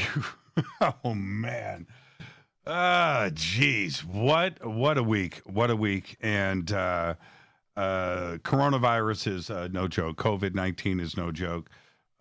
Take it serious. Do not think that you're superhuman. I had said earlier that one of the things that happened to Rita and I is because it happened so fast, just boom. The next thing you know, we had to just go, do we have food? We're in lockdown. That's it. We've got the vid. We had to take a quick assessment. I had a little window where I got things done. A couple of orders from Amazon too as well came in, but we had to make sure that we had food. I didn't want people coming by, dropping things. No, zero contact. But you just need to make sure. Just make sure that you've got what you need at the house, just in case you get it. Because if you do, and it is my opinion at this point that everybody's going to get it. I think that it's just going to run its course. I don't know about the vaccines and all of that. Putting that stuff aside, that everybody's going to get it. So you need to just think that you're going to get it. You're going to get it, and you're going to have to ride it out. just make sure that you have stuff at the house. That's it's the best advice that I can give to anybody. Let's go back to the phones. Hi, you're live on Fade to Black. Who's calling? Hello, Jimmy. Yes. Hi, how are you, man? My name's Tiff. I'm calling you from South America. You're calling me what country in South America? Colombia. Can you hear me okay? Yeah, I got you, man. You're loud and clear for Colombia. What was your name again? I'm sorry. Tiff. Keith. Tiff. Tiziano, but my friends call me Tiff. Oh, Tiff. Good enough, man. Good enough. So what's going on, man? So yeah, I'm an author, I'm a researcher, meditation instructor, and all that sort of thing. But I thought I'd call in and just throw in my 2 cents on a few things, and hopefully would benefit some people. Sure. I guess you were just talking about how you thought maybe everyone would get something, some pathogen. I right now, the way that my family got it, and as quick as we did, and the numbers and things, I'm a statistic now. You know what I mean? I'm a statistic. Yeah. And I look at it in those terms, and it just it's gonna do its thing. I think that everybody potentially could get it. Yeah, and like Colombia, right? What's the numbers down there, and what's the status? Well, I'm living here with a family here in the countryside. I don't want to be in the city in this period. And we had 3 deaths last week, not from COVID, but from Alzheimer's, cancer, and the other one I'm not sure. But that was just last week. But that's okay. That's whatever. Maybe that's something. Maybe it isn't. I'm not really sure. But other than that, everything here is more or less normal in my eyes. But I think that you're right, and I think people should pay attention to what you're saying in that, some people deal better with pathogens than others. So maybe we already have something, but it hasn't yet progressed. Right. I'm trying to find Colombia's numbers. Do you know what the numbers are right now in Colombia? The numbers, I don't know about that. I don't think we could ever find accurate numbers on that. But, I'm traveling around. I went to the city today, and, everything is pretty normal. But, my mum and my sister, they live in Australia. And I just said, whatever you do, make sure you have thyme essential oil, thyme smashes viruses, have it on hand. And you're saying have things on hand, and people, if they're not paying attention to that, they should, have things on hand. I traveled from Europe, so I brought licorice root with me. I brought essential oils with me from even Australia that I'm still using. So I've got things on hand, handy. If anything happens, boom, I'm onto it. Like I went to Ecuador. I always get sick when I go to Ecuador. It's the altitudes, going up and down mountains and all that sort of thing. And finding healthy food in those sorts of countries is not always the easiest task. Mm-hmm, mm-hmm. But I was getting it. I was feeling it. My throat, I was feeling it. I'm like, okay, something's coming on. I put a drop of oregano oil and a drop of essential oil in the mask that I was wearing, and I was just breathing this stuff all day, and just bam. By the end of the day, that sensation was gone. A week passed. Caught something again. And then back on the oils, and I this is a unique experience for me because I don't usually use oils inside a mask because I don't have a mask. I usually use it in a diffuser in my bedroom. Mm-hmm. But I felt like, and this is new for me, Jimmy, I felt like the oils were doing better than any teas of those herbs or even eating those leaves fresh. I think I was getting more from the concentration of the oil, the drop itself. Yeah, oregano oil is one of the most strongest oils that you can mess with. I had no idea how powerful oil of oregano was. It's when insane. When did you find out it was? When I put a drop on my tongue. What happened? I couldn't breathe. I thought, I thought because I do all kinds of things, right? Moringa and pine bark and things, and so I took a tincture and dropped it on my tongue, taking it like I was taking something else, like moringa or pine bark. I had no idea what oil of oregano was going to do. It was an explosion. And it lasted for about an hour. I thought my face went red, but that in moderation, just a quarter of a drop is insanely powerful. It's strong, and it does. There's a lot of health benefits. I'm looking now. Colombia is number 11 in the world. You guys have 1.4 million cases of coronavirus and 8,000 new cases yesterday. Colombia's right there. Well, the people in general are really their diet's really unhealthy. They'll fry everything. They'll eat unripe versions of everything. It's, I'm exaggerating, but it's really, they've got problems with their diet here. Yeah. You're right about that. They love their fried foods. Everything gets fried. I lived in Panama. Yeah, a lot of unripe. Like if it's green, like the oranges here are green, a lot of them, and you just can't do that all your life and expect to be, but Jimmy, were you like me? Did you underestimate, because I used to underestimate the power of these oils, because I'm like, this is stuff that people use in massages. This isn't stuff that can actually heal something, Is that why you underestimated oregano initially? I misread the label. That's what I did. I did it like I do with everything. I just take it, right? And so I didn't realize how strong it was. So I ended up taking it. And, well, let me say this, though. When it comes to supplements, and I take so many, that the benefits of what I take today, I wish I would have known this 10 years ago or 20 years ago, when it would have made more of a difference with me now. I've been on the supplements and on this program for probably 4 or 5 years now, and what a huge difference it's made in my life. I mean, but there was a lot of things that I had done, Tiff, that I should have done earlier too, like sodas, soft drinks. I don't drink them anymore, right? I just stopped doing it, and it was just it's little things like that in my diet that I wish I would have made these changes a long time ago, but they've certainly helped. Do you know that? Did you read Anthony Williams' first book? No. Where he says that 2/3 of America have the same virus already in their bodies. Did you? Well, yeah, I would say that would be true.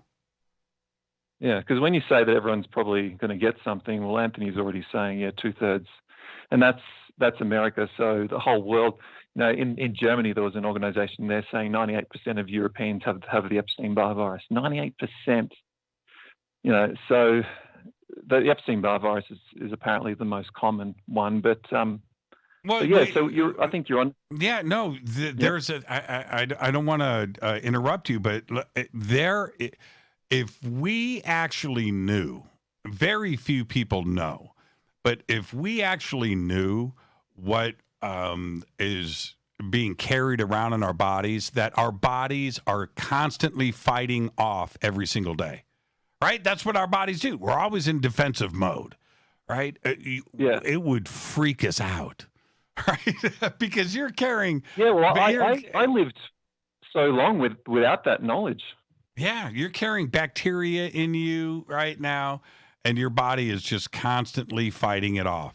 You don't know, you're breathing stuff, you're touching stuff all day long, you're eating stuff that is in your gut and in your body, in your bloodstream, and your white blood cells are like King Arthur's court, right?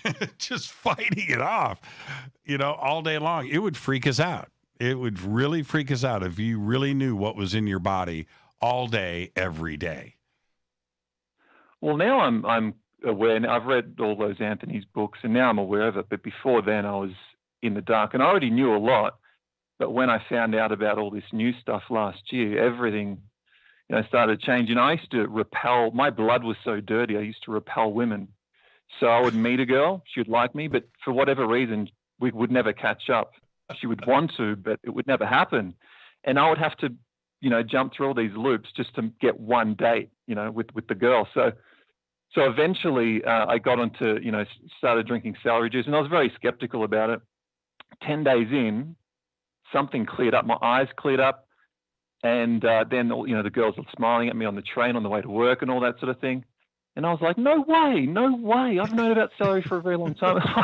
I couldn't believe it. And eventually, everything started to flow again as it was, 15 years prior to that, because I had that drought going on for longer than a decade, sort of thing. Yeah, you can always tell when somebody's unhealthy. You can tell. You can tell. You can see it in their eyes, their skin color, body odor. You can just tell that somebody's not taking care of themselves. But what about cleansing? Do you drink cleansing teas and do that stuff? I'll get right to the big one, because a lot of people ask me about that in my talks. Fasting is a really important topic that people get really curious about in the talks that I give. Uh-huh. And, Anthony's got his fast, Yogananda has his, Gurdjieff has his. So I study all those authors, but the one that worked the best for me, I'm talking my mind cleared, my face cleared, my eyes cleared up. That was 6 days of raw garlic, and there was lemon juice involved as well. So just lemon juice, water, and raw garlic. I don't suggest anyone go out and do it just from listening to me, because there's details that you need to get right. Right. But 6 days in, I felt my desire was strong again. I felt very pure and clean again, and I could write properly again, because before my writing was all crazy sounding, and then it was clear, when I was writing a book. So the garlic cleanse, I think, is the most powerful way to do it quickly, but you need weight to lose. I can't do that at the moment. I don't have the weight to lose. Yeah, and you're right. Yeah. You're right about that. There's fasting. There's too many diet trends, that go around the world, and they pick up really quick. And fasting last year picked up, and 2 years ago, and we started working with a company that had a fasting diet program, and I did that kind of thing. You need to read up on it and understand what you're getting into before you do it. You just don't go on a fast. And you can. What's the longest days you've done? The longest fast that I've done? Yeah. 3 days. 3 days. Just water?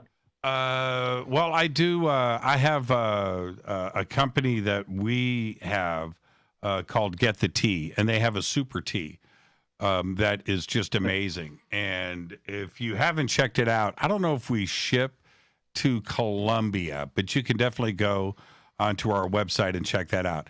But that tea, again, is also very dangerous.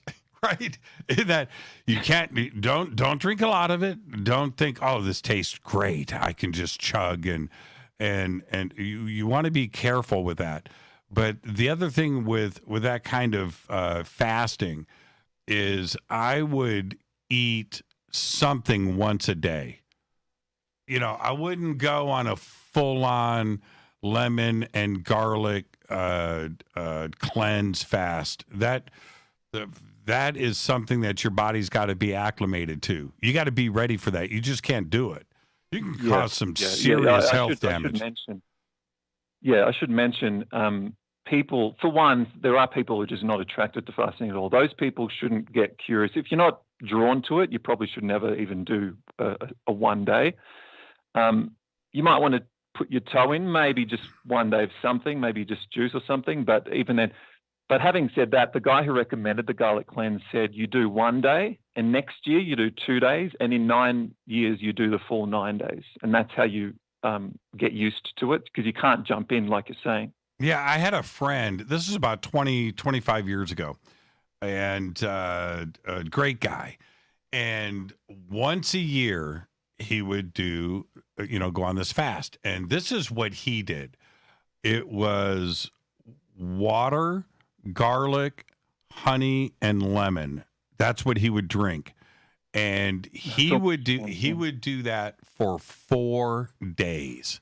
Now, I remember this one year, okay? And he would tell me about, okay, man, I'm going to do my fast in a month, and going on vacation time, and I would get this from him every year. One year, I saw him on like a Wednesday, and he's like, I'm starting my fast tomorrow. And he would tell me the whole thing, right? And this is what we do. And my wife and I, that's it. We hole up in the house and we fast and we do this and blah, blah, blah. Well, I saw him on Wednesday.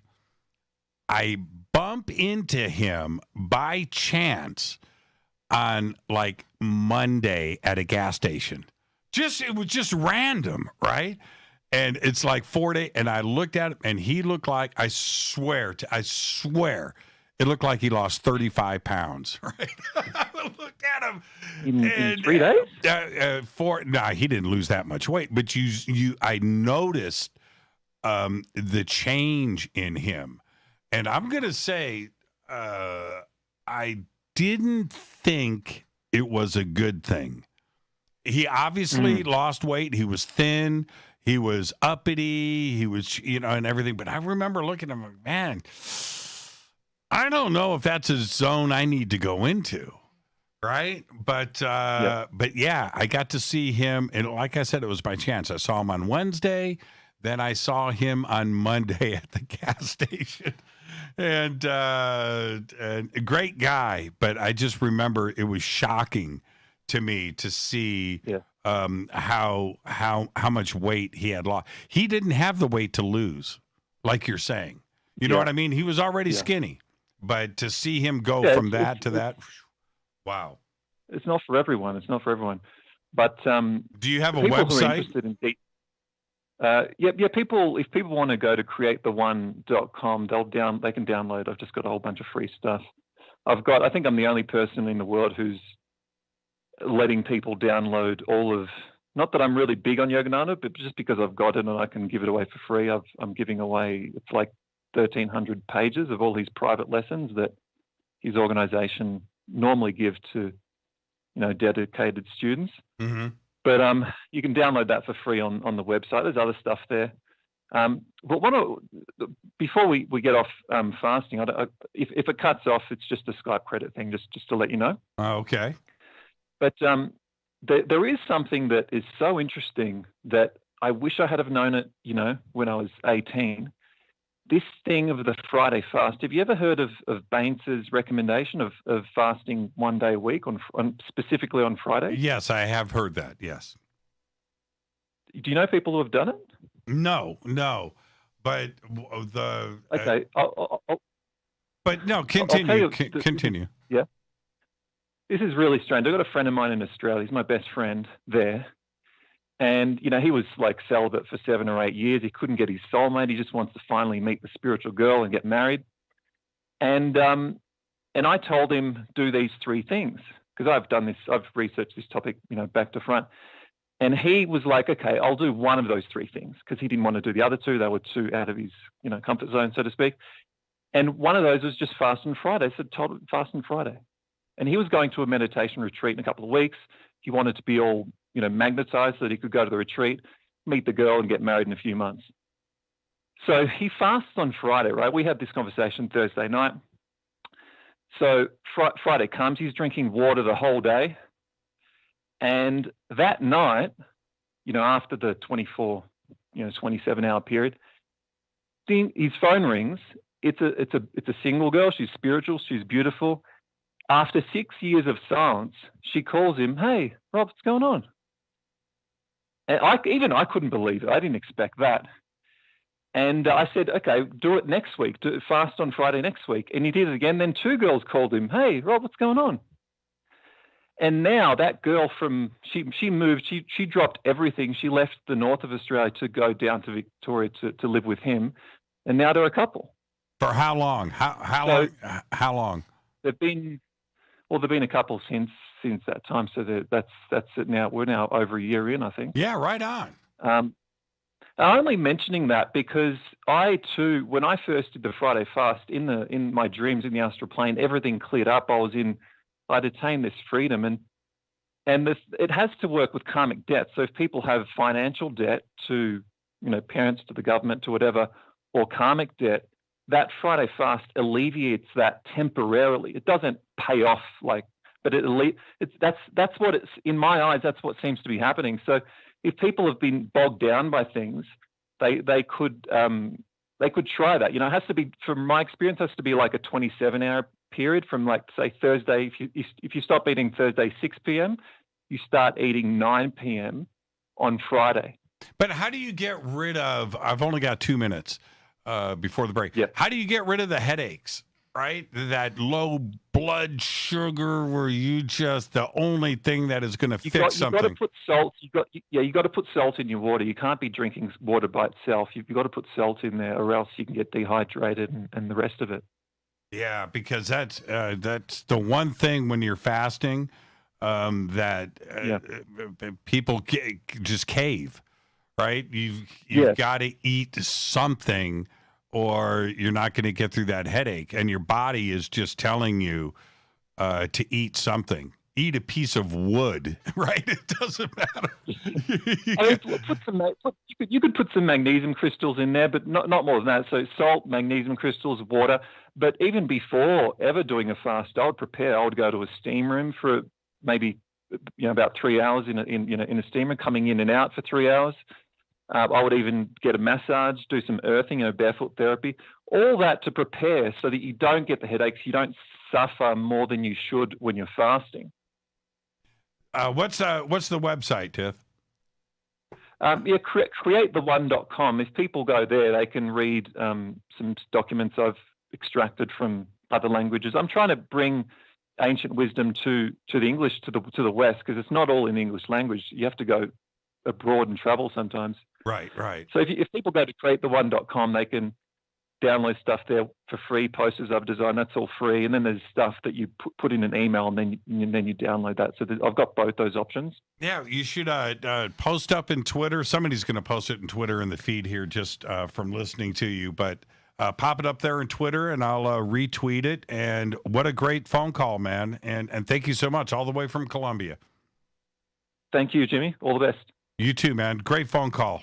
And a first-time caller, a call like this is amazing. Have a great weekend, Ted. Thank you so much. You too. Sure.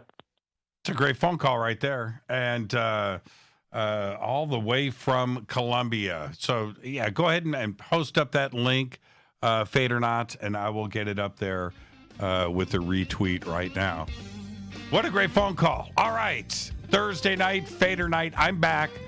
I'm sort of back, but I'm back enough to take your phone calls.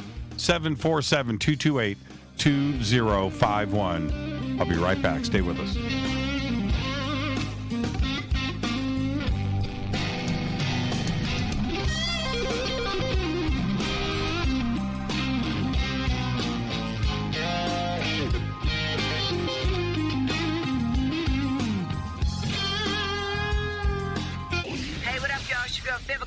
Here, and you are listening to my boy Jimmy Church on JimmyChurchRadio.com. Despite popular opinion, reading a book will not make you smarter. But listening to Jimmy Church will. This is Jimmy Church of Fade to Black, and I take Life Change Tea supplements every single day. It's what I do. Click on their banner at JimmyChurchRadio.com. When you take the beans from Central America with dashes of Indonesian and African mixed in and then roast it to the dark side of Fade to Black, you create the ultimate brew of fringe. Introducing the Fade to Black blend from River Moon Coffee. Yes, River Moon's darkest customized roast was created for the love of Fade to Black. The alchemy of masterful roasting and smoking the beans is in every sip of this full-bodied, dark Java. I need my coffee dark, deep, with distinct bittersweet chocolate highlights, just like the bunker. Leaning further into the darkness of the roast is Fade to Black Blend from River Moon Coffee. Just click on the banner at jimmychurchradio.com and use the promo code F2BBLEND for 15% off of your order today. Go Beckley Teppy. Hello, my name is Billy Carson, and I am a best-selling author and the founder of ForbiddenKnowledge.tv. Together with my team, we have built an all-new conscious streaming TV platform designed with every family member in mind. If you have ever wanted to travel the world and attend lectures and workshops from your favorite speakers but weren't able to, look no further. ForbiddenKnowledge.tv. There are dozens of workshops and lectures from speakers you know and love. We have also included amazing categories to assure that your consciousness is entertained and elevating on a daily basis. Amazing interviews, ancient history, ascension knowledge, wisdom teachings, documentaries, conspiracies, mysteries, health and fitness, conscious cooking, meditations, finance, yoga, and so much more. To start your free trial on any mobile device or computer, surf to ForbiddenKnowledge.tv. That's Forbidden Knowledge with the number 4, ForbiddenKnowledge.tv. Again, visit ForbiddenKnowledge.tv today.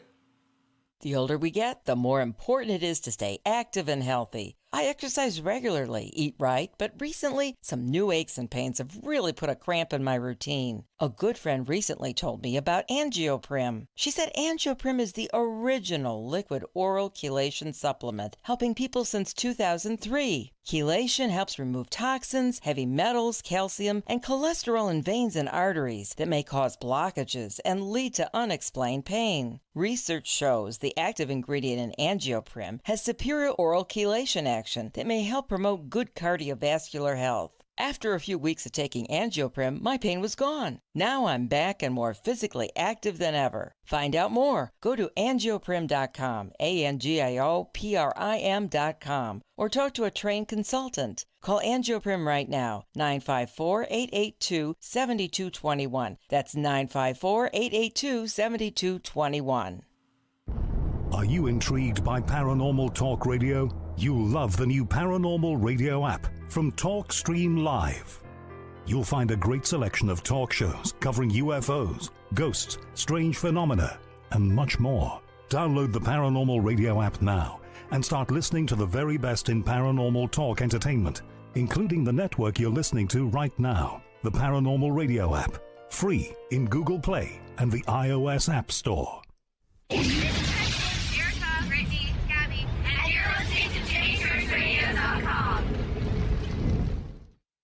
It's not a lifestyle we chose. We were born this way. KGRAradio.com.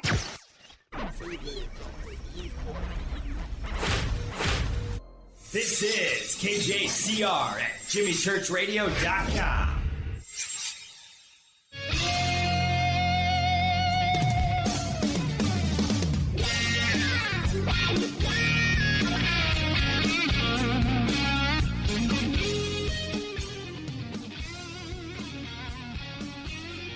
Welcome back. Fade to Black. I'm your host, Jimmy Church. Thursday night, Fader night. I'm back. I'm well enough to do the show tonight. We got one segment left. 747-228-2051. 747-228-2051. If you are on hold, stay right there. It looks like I'm going to bring stuff in out of order, but I'm doing what I can. I'm about 50%. If I'm going to take a guess where I am, I'm about 50%, but 50% compared to where I was 2 days ago is a friggin' miracle, because of what I was going through and the feeling. Man, I have not munched that much Tylenol in my life, just trying to stay in front of it, because I could feel it coming and going in phases. And it's the second, there was, I didn't mention this. There was, for about 4 or 5 days, there was a pain in my left eye, coming from behind my left eye, and underneath my eye socket right here, that was just like,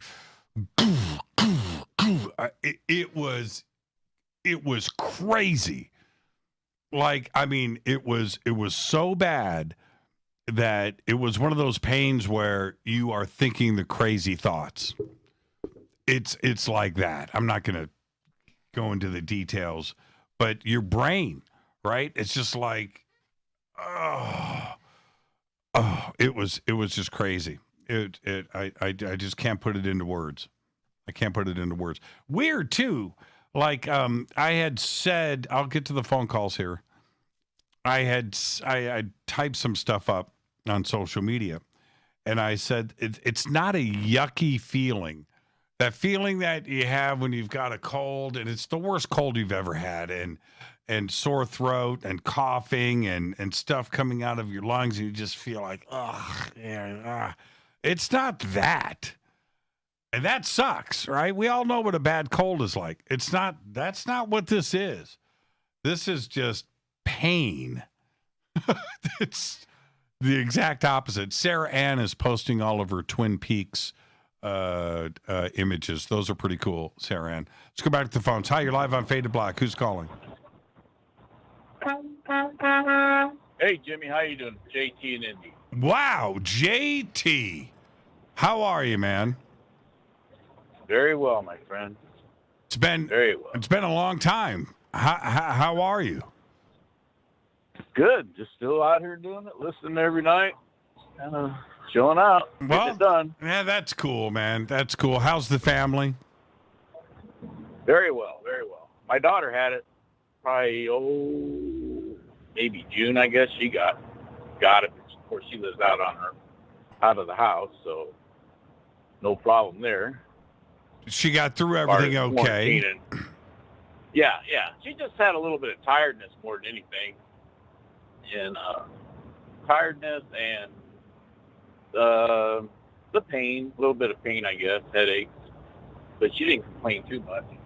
Right. So I'd say hers were more mild between you and Rita, probably, as far as symptom-wise, the mild symptoms.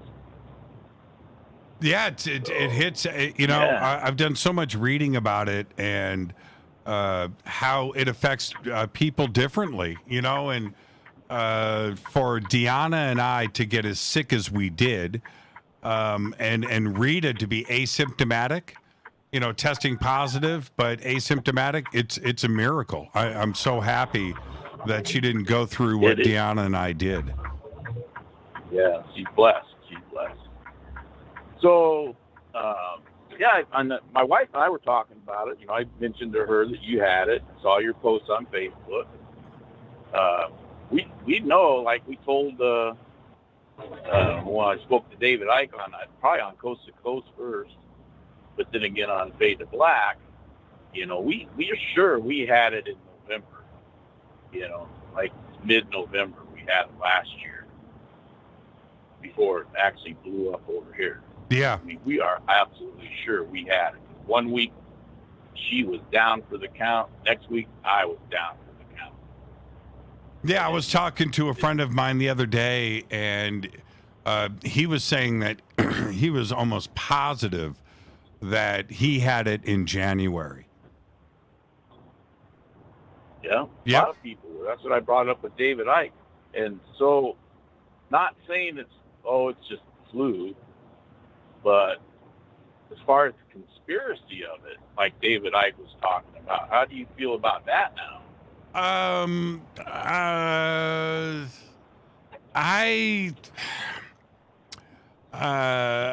don't know about the origins of it or anything like that, but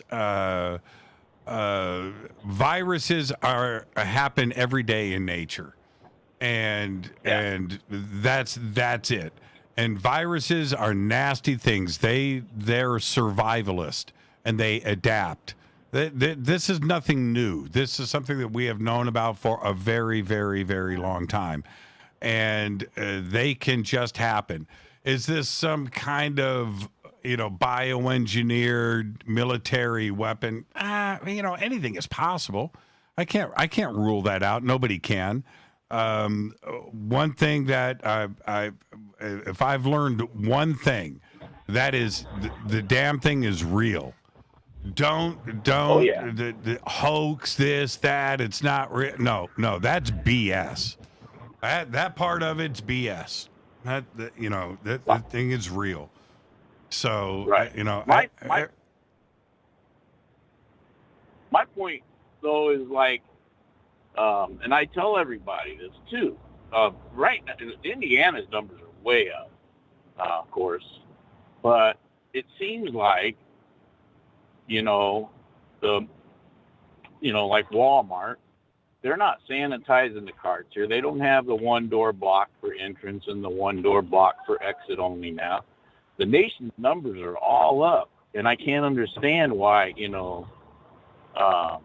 we seem like we shut down harder than we are now across the board. Restaurants, everything like that. Here, I know California's a lot more strict, but here, and I'm seeing it kind of across the nation. I mean, it seems like to me, from what I see and read, if the numbers are so far up, that's what I can't understand. Why are we not taking as big as precautions? It seems to me, like the bar hours, like David Icke would say, the politeness of the virus. You or like we talk about all the time. We still go out to eat. You got to wear your mask into the restaurant, but once you sit down, of course, the virus is polite enough that it can't attack you while you're sitting down without your mask on. Or the times, okay, up to 10 p.m., and then the bar's got to close. So as long as you're in the bar at 9:59, you're fine. But at 10 p.m., the virus turns off its politeness, is gonna get you, and I can't understand that. So it just seems like the restrictions, like, okay, Walmart just let their guard down. They had the one-way things on the floor, this aisle this way, this aisle that way. Here, those are all up off the floor. Yeah, and see, this is if I am going to learn something from this, I would say this, that if we all know now that the virus is real, it's not fictitious, it's not a hoax. But if you understand that you are going to take chances, like, do we just end the lockdowns? And then everybody knows, right? Okay, the lockdowns are over. If you go out, you're taking a chance of getting it, or you can choose to stay home, cook at the house, and do what you want to do. Give everybody those freedoms. Then maybe that's what we should do. The shutting down the economy and continuing to do this is not healthy for the world. But if everybody understands, okay, look, we're going to open up the bars. We're going to open up everything. Everything's going to be open. You take your own. You have been warned, right? If you want to go to a restaurant and the restaurant wants to open, and they want to risk the health of the bartenders and the waitresses and the cooks and the hostesses and put everybody in jeopardy, and those hostesses and waiters are going to do what they have to do to make a living, and they're going to take the risk, then there you go. But everybody has been warned. Maybe that's the way to go about it. The virus itself is real. So, maybe that's what we have to do. You understand the risk that you're going to take by going out. And if that's what you want to do, then you can do it. I'll say this. Anybody that gets it because they went to a restaurant or they were out in public and they weren't wearing a mask and they're at home lying in bed for a week, they're all going to say the same thing. That wasn't worth it. That plate of nachos and that beer wasn't worth what they're going through. I'm being straight up, man. JT, I don't want anybody to get this. I don't. I don't. And that's another quirky thing. I find it strange is in June I got my wife a puppy, a Yorkie, possibly Yorkie and a Shih Tzu, and we've been to the vet. You got to go get your shots and stuff, and they have been charging us and giving the puppy coronavirus vaccines on the first 3 visits. Every 3 weeks you go in and get it.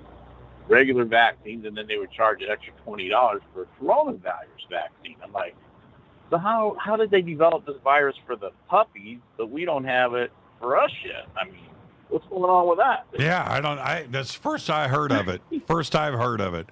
JT, be safe out there, man, and thank you for all that you do for this great country of ours. Yes, thank sir. you, man. So numbers 6/24 to 26, everybody. Have a good holiday season, Christmas, Hanukkah, whatever you celebrate. Love y'all. Give it to me. Oh, yeah. There you go. JT, all right, you guys. Yeah, good. Thank you so much, JT. JT in Indy. Haven't heard from JT in probably, oh, man, I'm going to say probably, has it been a year? I wonder if it's been a year since we've heard from JT. Out there getting it done. That's what I'm talking about. Let's get back to the phones. Hi, you're live on Fade to Black. Who's calling? Hey, Jimmy, this is Max. How you doing? Hey, Max, how are you? I'm in a rabbit hole. You're in a rabbit hole. Which one? Kind of a Q-verse rabbit hole. A what verse? Kind of like a QAnon rabbit hole. Why? Well, I didn't. Things just started getting a little bit weird over the last few weeks, and I'm kind of been basically trapped in a puzzle here. I think I found the answer, but apparently there's some resistance on the other side of the thing, resisting narratives that that aren't very palatable either, at least to their description. Huh. I didn't think Q was even around anymore. There hasn't been any Q posts since what, the election? Well, in the situation I'm in right now, everything's being battled pretty heavily. I don't know how it looks on your side. It's in flux right now, based on everything right now. Pretty much floating in and out. You sound distraught.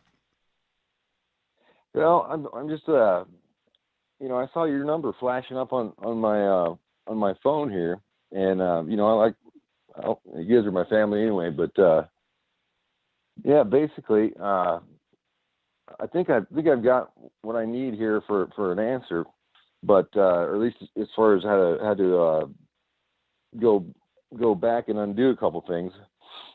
It's just I saw your number on here, and I'm like, as far as the math with this thing, that guy that called in about the tetronomics or whatever that was, that seems to be of some use, along with another little piece that I came across. But yeah, shoot. Well, Anyway. IPD just posted the answer to a QAnon rabbit hole is to just walk away. Oh man, and my advice with anything is just don't get too close. Right? Just don't get too close. Just don't jump in. Don't go knee deep in the water, and just stay on the shoreline, and that's it. And just don't get too close, because then it's fun, right? Then it's fun. It's just sport. If you go all in or start to believe in any crazy conspiracy theory, you're going into a dangerous zone. Why do that? That's not healthy. It's fun if you just stay on the outside and it's sport fishing, right? Sport fishing. Don't commit. Don't commit. Don't commit, because if you commit and then it just turns out to be false, or turns out to be, then you start to question yourself and your sanity. And why go there? There's no reason for it. Just stay on the outside. Don't commit. Even if it was, to sacrifice yourself for the good of the planet, some kind of a situation like that. Which is that's a bold statement. But yeah, see, that's a narrative that was played up. See, but isn't that going too far? I don't know. Yeah, that isn't I don't know. I'm just saying, like, I like you guys a lot. I mean, I'm not saying I'm over here jumping off of I'm not in that kind of a scenario. What I'm saying is, like, it was supposed to be to bring something to light, and it didn't happen. Wake up, everybody. And it didn't happen. Well, there was in a state of flux. There was. But it didn't. Yeah, I hear you. I hear you. See, this is my point, though. With any of that, with what is going down right now, why would Q disappear? Why would Q disappear? Well, I don't know. I feel like maybe that's me. I don't know. I mean, it's like almost like an amnesia thing, or did he wipe his mind and come back? I feel like in the last 2 weeks, the weirdest fruitions have been happening, and I don't know. But I mean, I've heard of somebody wiping their mind before to make them forget for something. But I mean, this is just weird. I mean, basically, you like you said, you had the virus or whatever. Mm-hmm. In this whole reality that I've been going through here, that vaccine has basically the God killing, or the genetic, it's RNA modification, right?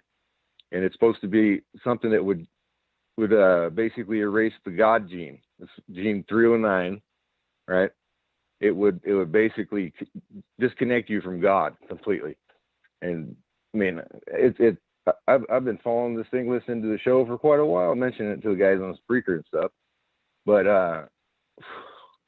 it's like everybody that I know is a supporting cast in this whole thing to kind of push me into the role of this thing, and then all these strange fruitions have happened every step of the way.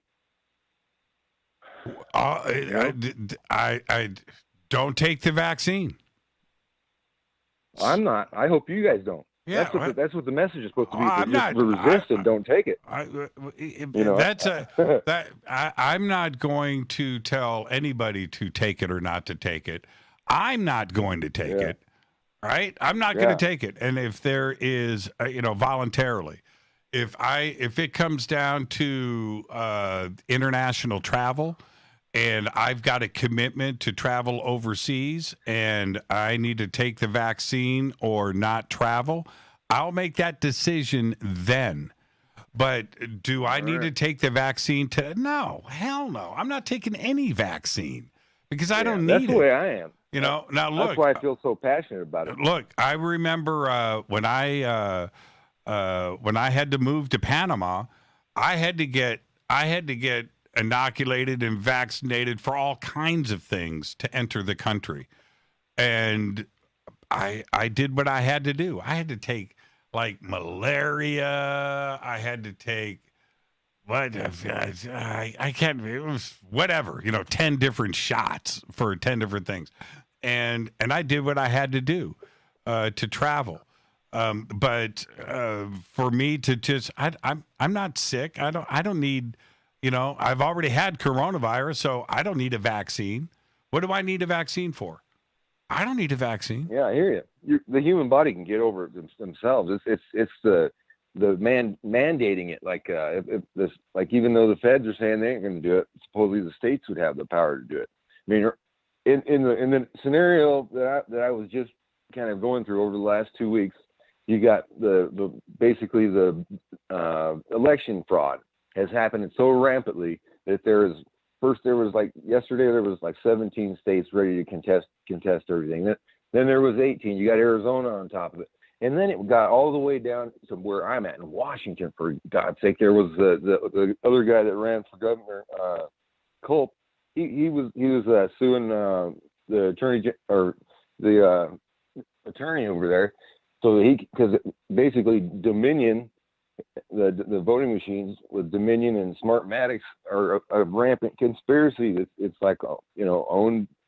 owned by Feinstein, the husband of Feinstein, and even the Clinton Foundation's tied in with it. But Smartmatic is in all the machines, even more than just the Dominion machines and all this. This is since the election was the third, and now we're sitting here, way down the line. We're more than a month after that. Yeah, well, Max, see, I'm hearing what you're saying, but tying if all of this, going down these rabbit holes, and you've just mentioned 35 different things, and you're connecting all of this together, isn't that just a bit much? Isn't it?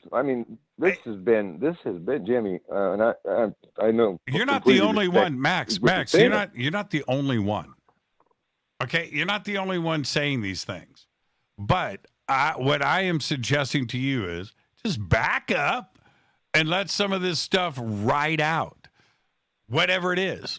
Whatever it is, let it ride out and see if some of this stuff pops. That's all, because you'll be better off for it in the end. That's all. And you can go, okay, all right, that didn't work out. Okay, I can relax on this. This one's kind of simmering over here. Let's see how that one plays out. Let's see if this God gene and coronavirus vaccinated. Let's see if let's see if 5G is caught. Let's see, let's wait and see if this let's wait, just slow your roll. Right? Just slow your roll, man. That's all. Just back up, back away, and just play part of the part of the observer. That's all. Just play the part of the observer. Just kick back and see how it plays out. One thing is for sure, okay? The days are rolling by. I think Monday is the 14th, right? And the states, all the Electoral College is going to bust through. We got this whole thing going on with the Supreme Court. We'll see if that things start to just fall away, then you can back up, and go, okay, all right, I can relax. I can take a deep breath. But as long as we're going to go to the Supreme Court with it, that's all it needs to be is justice. That's all I'm saying. All right, I just want to make sure our votes aren't getting, taken from us where it counts. But hey, man, love the show, and I appreciate your time. Yeah, you got it, Max. And like I said, man, just back up a little bit. Back up out of the water and be an observer. All right? All right. Have a great night, man. Have a good night, Jimmy. Yeah, you too. Thank you so much. Yeah, with anybody like this, if you are getting too close, I said it. I said this years ago, way before 2016. You got to be very careful when it comes to conspiracies. You got to be very, very careful. And I said this 5 years ago, 4 years. Conspiracy is becoming the new normal. And that's all fun and dandy inside of our community. We know how to handle it. We know how to handle conspiracies. We know how to deal with it. The rest of the country does not. And they're jumping into this. They have never dealt with this before. You need to be very, very careful. Very careful. With that, what a great night. I made it. I made it through the show. I feel pretty good. Faded Black's executive producers, Rita Camarion. Show is produced by Hilton J. Palm, Renee, Dennis, and Kevin. Announcers are Steve Harder, Gene Vito, and Mark D. Kovar. Webmaster is Drew the Geek. Music, Doug Aldrich. Intro, Spaceboy. SpaceboyMusic.com. Faded Black is produced by KJCR for the Game Changer Network. Syndication is KGRA, the planet. This broadcast owned and copyrighted 2020 by Fade to Black and the Game Changer Network. It cannot be rebroadcast, downloaded, copied, or used anywhere in the known universe without written permission from Fade to Black or the Game Changer Network. I'm your host, Jimmy Church. Everybody have a great, safe, fun, amazing weekend. We'll see you on Monday. Fade to Black.